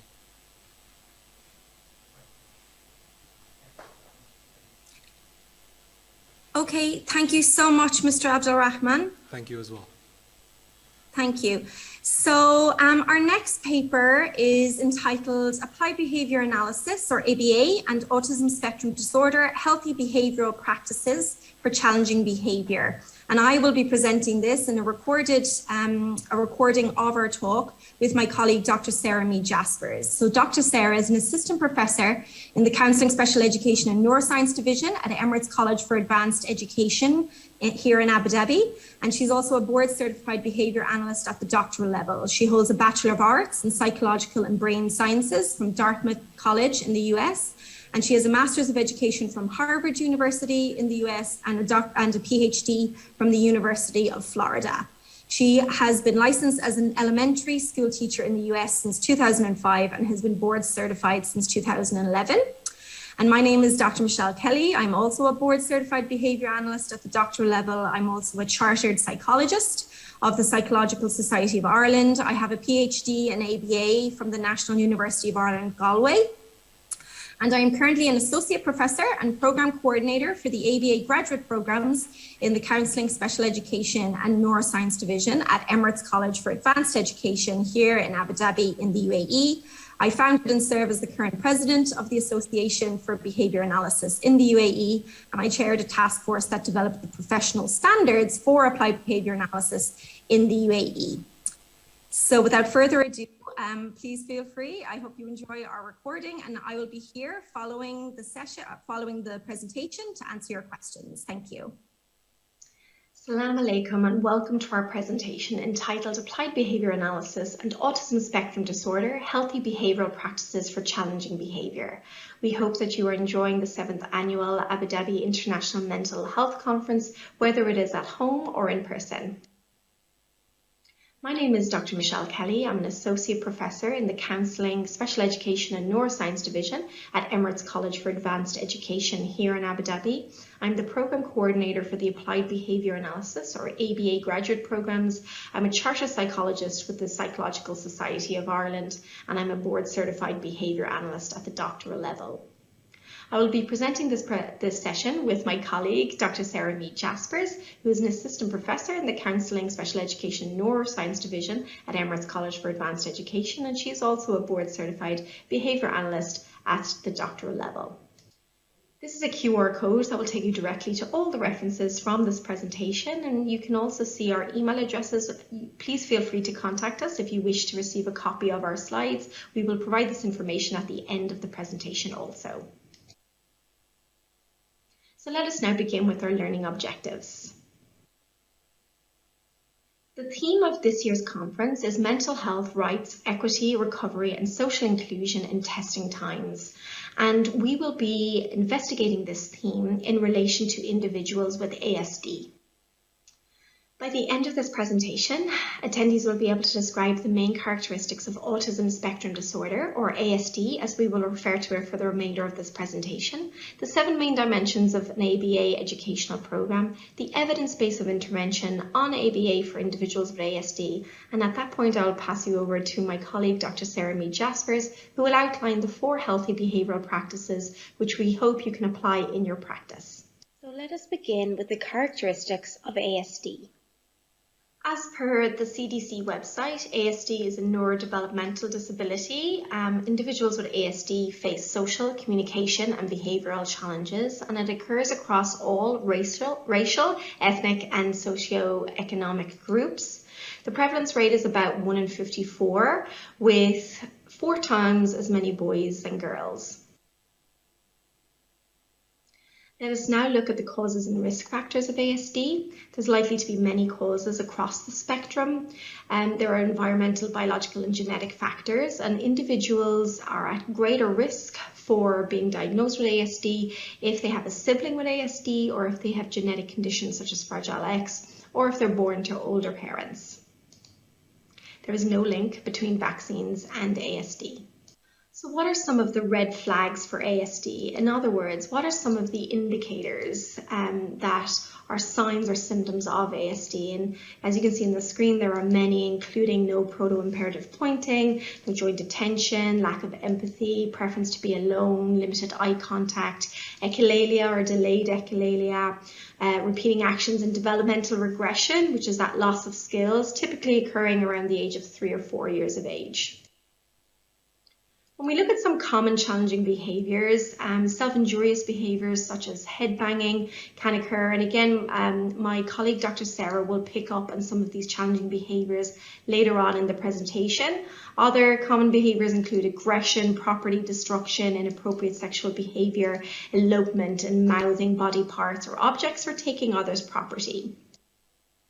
When it comes to diagnosis, there are no reliable biomarkers. In other words, you can't do a blood test to test if someone has ASD. So professional diagnosticians have to rely solely on behavioural indicators and use assessment tools such as the ADOS, which is pictured here on the screen. Research has shown that it is possible to detect ASD as early as 1 year, and diagnosis is possible, a reliable diagnosis, as early as 2 years of age. Unfortunately, it is quite common that diagnosis happens much later than this, however. So with regarding intervention, the Association for Science and Autism Treatment have developed a really great website where they break down all ASD interventions into what works, what needs more research, and what doesn't work or is untested. And as you can see there on the bottom, interventions based on ABA come under the category of what works. In other words, they're research-based and evidence-based. So let's now focus on ABA. So now that we have addressed learning outcome number 1, let's move to number 2. Our next learning objective is to look at the 7 dimensions of effective ABA educational programs, where ABA means applied behaviour analysis, or the science of human behaviour.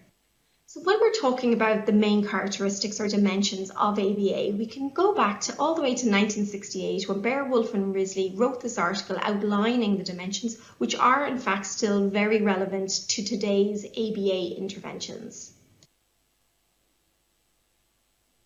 The first characteristic of an ABA program is that it should be applied. In other words, the behavior that we are targeting for change should be socially significant. And one example of that is in the picture in the background. Children with autism right now are going through these testing times in reference to the theme of this conference, and they have to take regular PCR tests.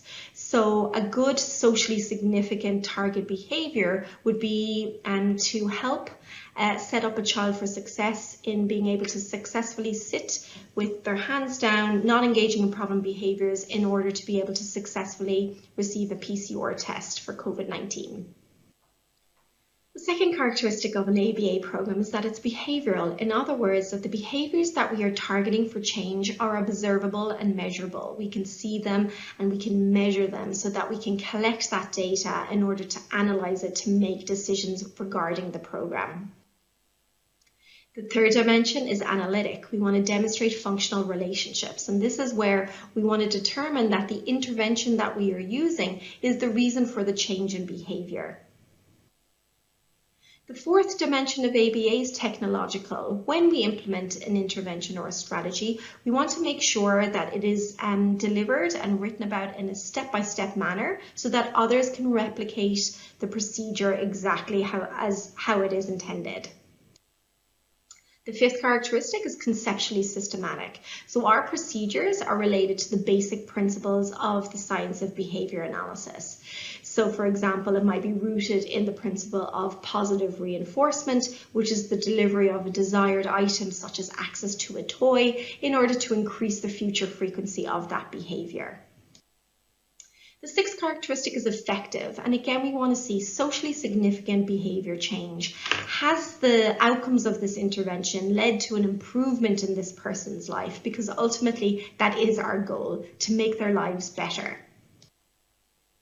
And the seventh and final dimension is generality. When we teach a skill, we want to make sure that it doesn't just happen in that one place with that one person. We want to make sure that it maintains over time and that it also can occur in other settings, like outside in the community, and across different behaviors.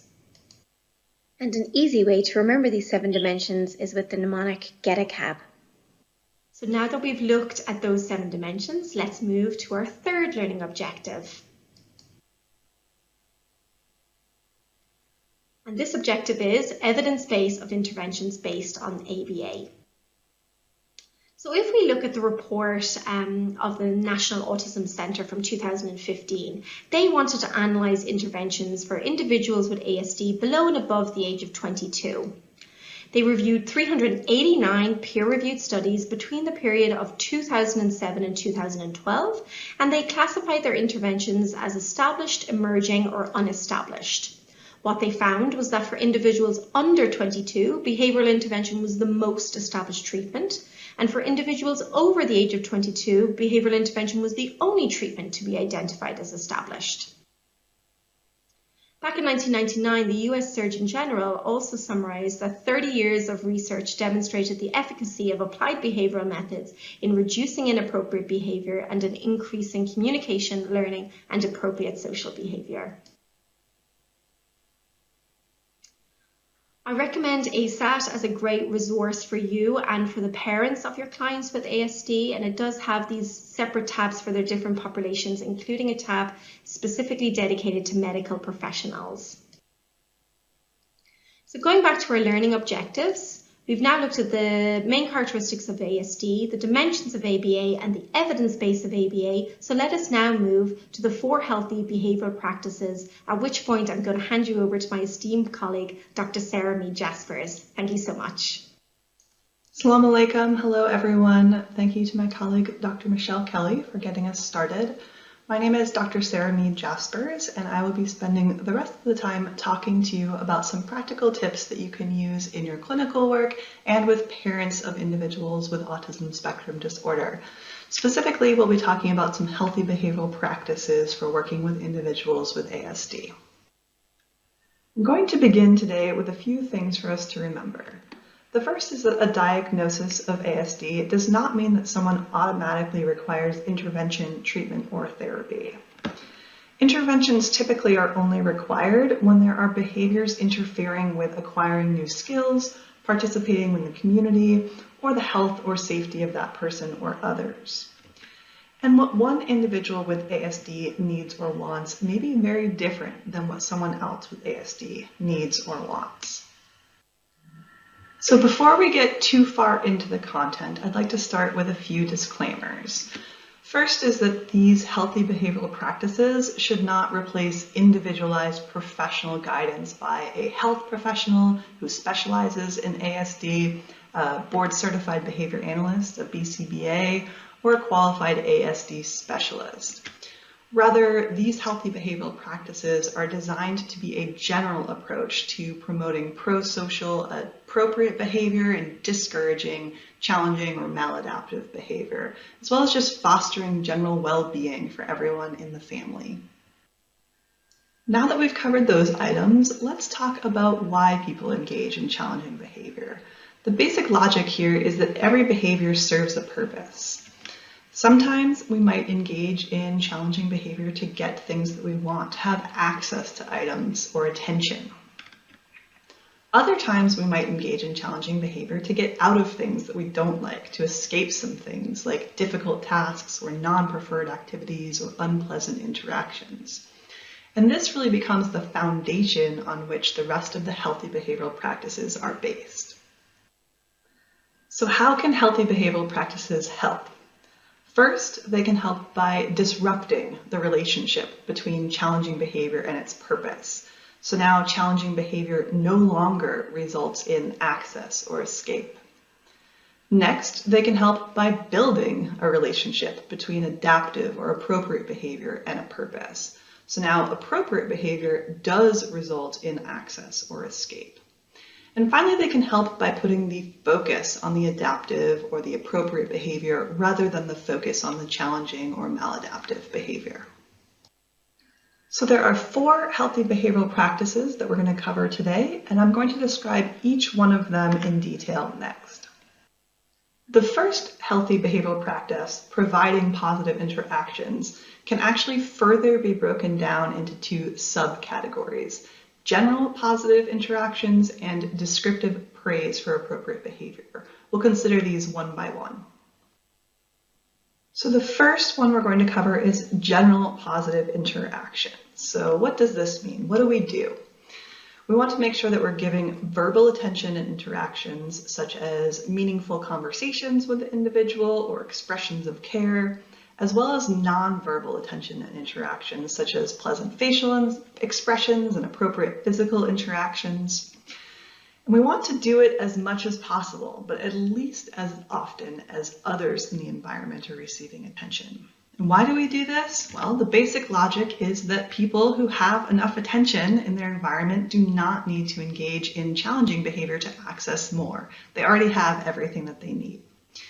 So these questions, what to do, when to do it, and why to do it, are going to frame our discussion of the rest of the healthy behavioral practices. So we just talked about general positive interactions. These are interactions that are free, they're just part of the person's everyday experience in their environment. Next, we're going to talk about descriptive praise for appropriate behavior. So what is this? This is some type of positive comment or statement of thanks with a description of what the person did. For example, nice job waiting so patiently for me. We want to do this whenever the person does something you want them to do again, including after approximations to the correct or appropriate behavior. If they tried, make sure to praise it, as well as praising the absence of any challenging behavior. We do this to increase those appropriate behaviors in the future, hopefully. What we want to do is build the relationship between appropriate behavior and access to attention and praise. The next healthy behavioral practice is providing access to preferred items. So this includes providing a person with a choice of things to do, as well as with access to things that they like to do. We want to try to do this, again, whenever possible, but especially during downtime or during transitions and after appropriate behavior. And the logic here is similar. So people who have access to their preferred items, they don't need to engage in challenging behavior to get them. They already have them. We also hope to decrease times of idle waiting and increase appropriate behaviors in the future. Once again, we're trying to build that relationship between appropriate behavior and preferred items. And our third healthy behavioral practice is providing effective instructions. This means providing simple and clear instructions in a pleasant tone of voice, using do requests rather than don't requests. Tell them what you would like them to be doing, not what you don't want them to be doing. Try to use two-step prompting. So first tell them what to do and then show them how to do it, and provide help if necessary. And you want to do this whenever an instruction is given, but especially when giving instructions about a new or difficult task. And we do this for a couple of reasons. First, to decrease the difficulty or aversiveness of a task, and again, to build a new relationship. Here, we're building a relationship between compliance, and once you finish the task is over. So essentially, you get to escape it after you've finished it.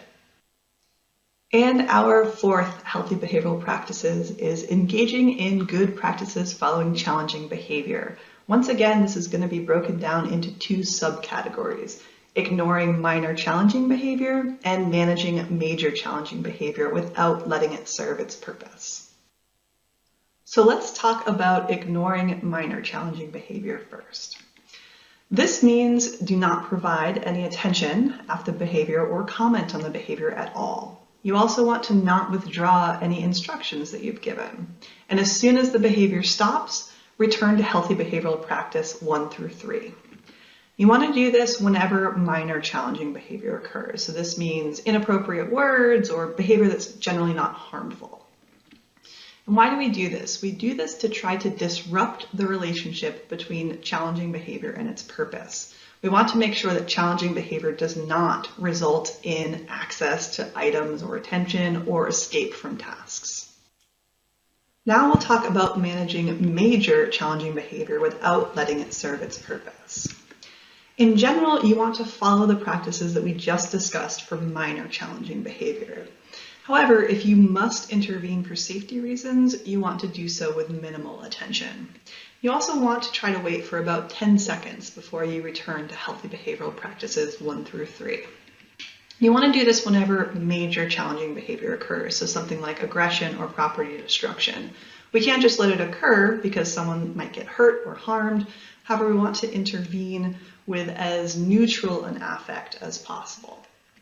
And we do this for a couple reasons: to keep everyone safe, first of all, but second, to try to continue to disrupt that relationship between challenging behavior and its purpose. We want to make sure that those major challenging behaviors do not result in access to attention or items or escape from any tasks. So finally, just a couple of important reminders before we wrap up.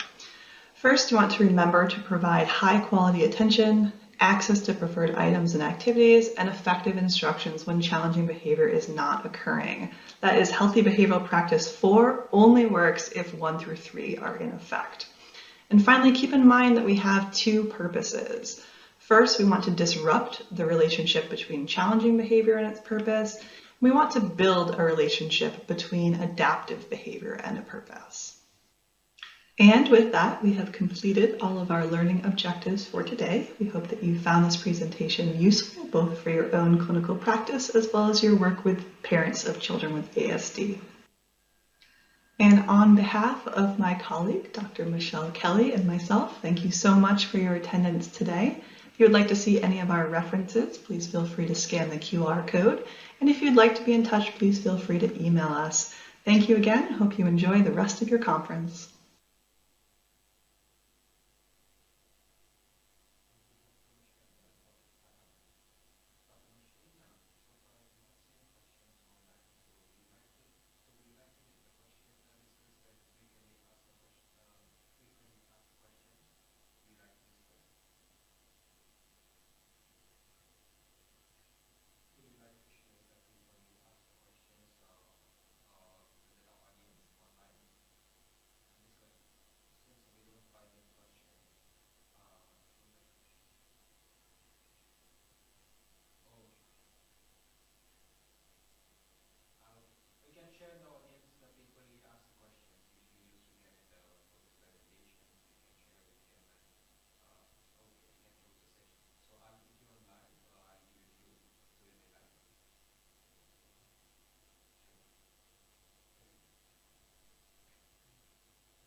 I thank you all so much for your attendance. I don't think there's currently any questions for me, but you do still have a couple of minutes if there are any that you would like to ask. For those of you attending online, I've posted the slides in the chat along with my contact email address. I will share the slides with the conference organizers to be shared with everyone who is in attendance today. Or if you're interested to learn more or interested to get any of those resources, please feel free to email me. So thank you all so much again for your attendance. There's another workshop beginning at 4:45. So I'll close the session now. So once again, thank you to Mr. Abdul Rahman, to my colleague, Dr. Sarah, and also to our moderator today, Mr. Afsal, for his help with the technical support of the session. So thank you all and enjoy the rest of your conference.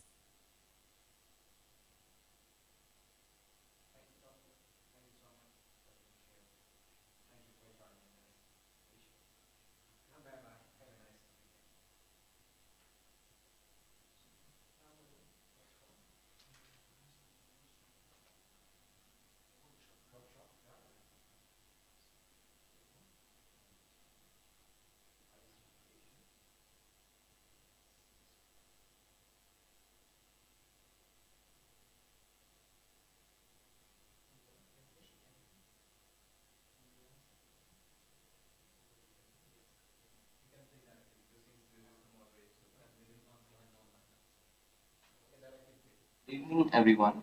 My name is Dr. Azan and I'm working as consultant psychiatrist at Dr. Civil Hospital, Karachi. The title of today's presentation is Association for Different Psychosocial Risk Factors for Risk Relapse in Patients with Bipolar Affective Disorder. I would like to hand over the mic to my colleague, Assistant Professor Dr. Ilyas, to continue the presentation ahead. Thank you. Assalamu alaikum. Myself, Dr. Mohammad Ilyas, and I'm consultant psychiatrist and assistant professor at Dow University of Health Sciences, Karachi. Once again, thank you all.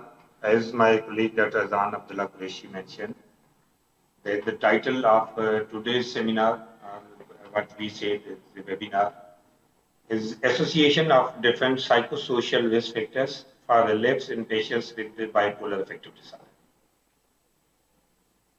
As being mental health personnel or mental health professionals, we are aware of bipolar affective disorder as a common mental disorder that causes unusual shifts in mood, energy, activity levels, concentrations, and ability to carry out day-to-day tasks.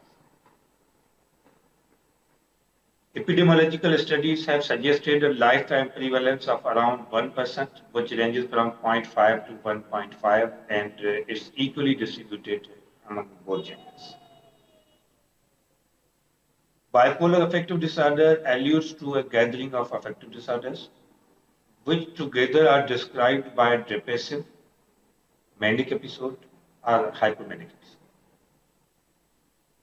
It is a chronic, recurring illness and is a significant cause of disability worldwide. The term life events or psychosocial factors depicts any generous change in individual surroundings, bringing about individual and social outcome. Life events may happen suddenly or in an unexpected way. Various researchers have demonstrated that specific life events impact the period of onset and the clinical course of bipolar illness. The source of upsetting life events differ in triggering either mania or depression. The literature shows that positive life events and objective achievements are more likely to induce mania, and others support the point of view that negative as well as positive life events are able to activate both mania or depression episode. Bereavement is said to activate mania, while personal illness or injury more likely triggers depression. Relational issues, budgetary emergencies, business-related challenges, disappointments, occupational misfortunes are frequently found preceding mania. Unemployment at onset is thought to be a hazard element of relapse and psychotic features. The contribution of psychological factors in bipolar disorder is increasingly recognized both as risk factors and ongoing contributors to illness.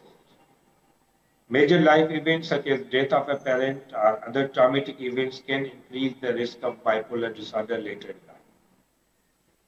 Highly stressful events such as losing a job, moving to a new place, or experiencing a death in the family can also trigger manic or depressive. The advancement and course of the illness can fluctuate broadly among people. Nevertheless, and every now and again observed angle is trouble in straightening out legitimately to the social condition. Regardless of the utilization of satisfactory medication, commonly the course of bipolar disorder is described by high rates of relapses, recurrences, and re-hospitalization.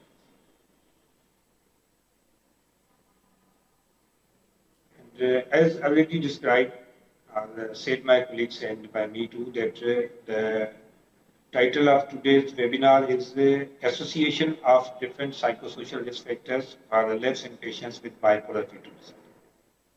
So our objective was to determine such association or to assess, to measure such association. And as it is a descriptive cross-sectional study, which was carried from January 2018 to July 2018 at the Department of Psychiatry and Behavioral Sciences, Jinnah Postgraduate Medical Center, Karachi. Those patients who were diagnosed as bipolar affective disorder by consultant psychiatrists and currently presented as a relapse episode, whether mania, hypomania, or depressive episode. Psychosocial factors were assessed by Holmes and Rye stress scale. As Holmes and Rye stress scale is a life event scale developed by psychiatrists Thomas Holmes and Richard Rye in 1967. It is widely used for measuring stress among patients through the life events or psychosocial factors. The sample size of this study was 146 patients, and it was calculated through standard formula. All those patients who were from the age ranges of 18 to 60 years with relapse episode of bipolar affective disorder were included in the study. And those who were substance users are those whose manic or depressive or hypomanic episode was triggered by certain medical conditions or certain drugs, and those having mixed affective states were excluded from the study. A semi-structured performer was used to denote demographic details of the patient. Psychosocial factors were recorded individually as per Holmes and Rye scale. The data was analyzed on SPSS version 17. The frequency and percentages were calculated for qualitative variables like gender. Mean and standard deviation were computed for quantitative variables like age. Stratification with psychosocial factors was done with gender, scores of Holmes and Rye scale, and duration of relapse of bipolar affective disorder. The p-value of less than 0.05 was taken as significant. The results show that most of the patients' age was between 18 to 50 years. The average age of the patient was 31 plus minus 10 years. Out of 140 cases, 66.4 were male and 33.6 were female. Death of a spouse, divorce, pregnancy, death of close family member, death of close friend, trouble with in-laws, trouble with boss, personal injury or illness, and changes in living conditions were responsible for relapse of bipolar affective disorder significantly, having p-value of less than 0.05. Indicating the distribution of gender, and as already I said that there were 66.4% of males were participants of this study, and 33.6% were females. And related to other demographic characteristics, most of males were married, or most of the patients of bipolar affective disorder who relapsed due to certain life events were married and were under metric, or most of them were educated up to metric, and in occupation mostly were having some unskilled type of work.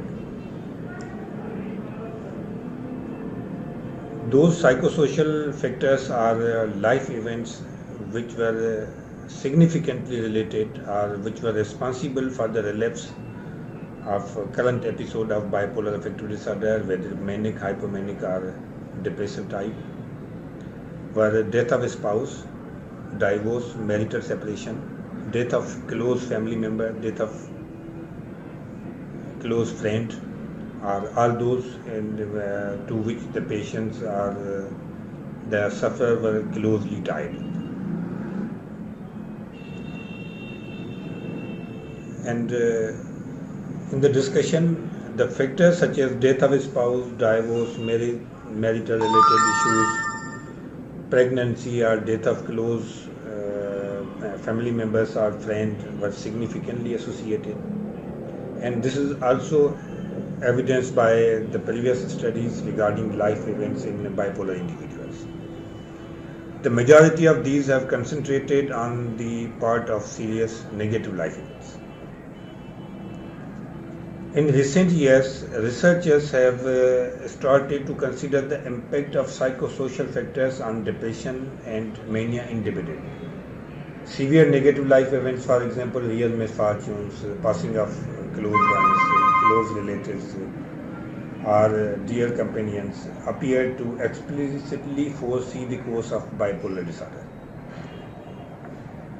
In this study, the total number of relapse cases were 146, but the strength of psychosocial or life events were different, and the response of individual toward those events were also different. The acute relapse or recurrence was associated with death of a spouse, death of close friend or close family member, or intermarital issues, whether recent marriages or whether due to separation. There are numerous such distributed case reports of insanity happened after passing of a close ties. Here in our study, more episodes observed were of manic, hypomanic episode rather than depressive episode, despite of having negative life events. And it is also evidence in previous studies that negative life events may be precipitating factors for manic symptoms. Important findings of this study are that males were more commonly presented and mode of presentation was almost mania or hypomania, while females were almost having depressive episodes. In spite of the fact that a developing number of studies have utilized cautious life events and side effects meetings to look at the part of stressor in the patients of bipolar affective disorder. The current study is distinguished from most published studies of life events in bipolar disorder by the fact that most of the patients of this study are of young population from 20 to 40 years. Clear-cut association with the stressor and more of patients' population were male despite of the fact that prevalence of bipolar affective disorder is equal among both genders. With this, we concluded that psychosocial factors or adverse life events do trigger the course of bipolar affective disorder. The major negative life events such as death of a spouse or close family member or close friend, the marital issues are predominant. And with this, we also very thankful to the team of the Department of Psychiatry and Behavioral Sciences who supported us the last. Thank you. I would like to share, I would like to thank Method, Zandy, Jericho, and Dr. Shahid for facilitating us for being part of this auspicious event. And I'm also looking forward for similar opportunities in the future. Thank you very much. Go.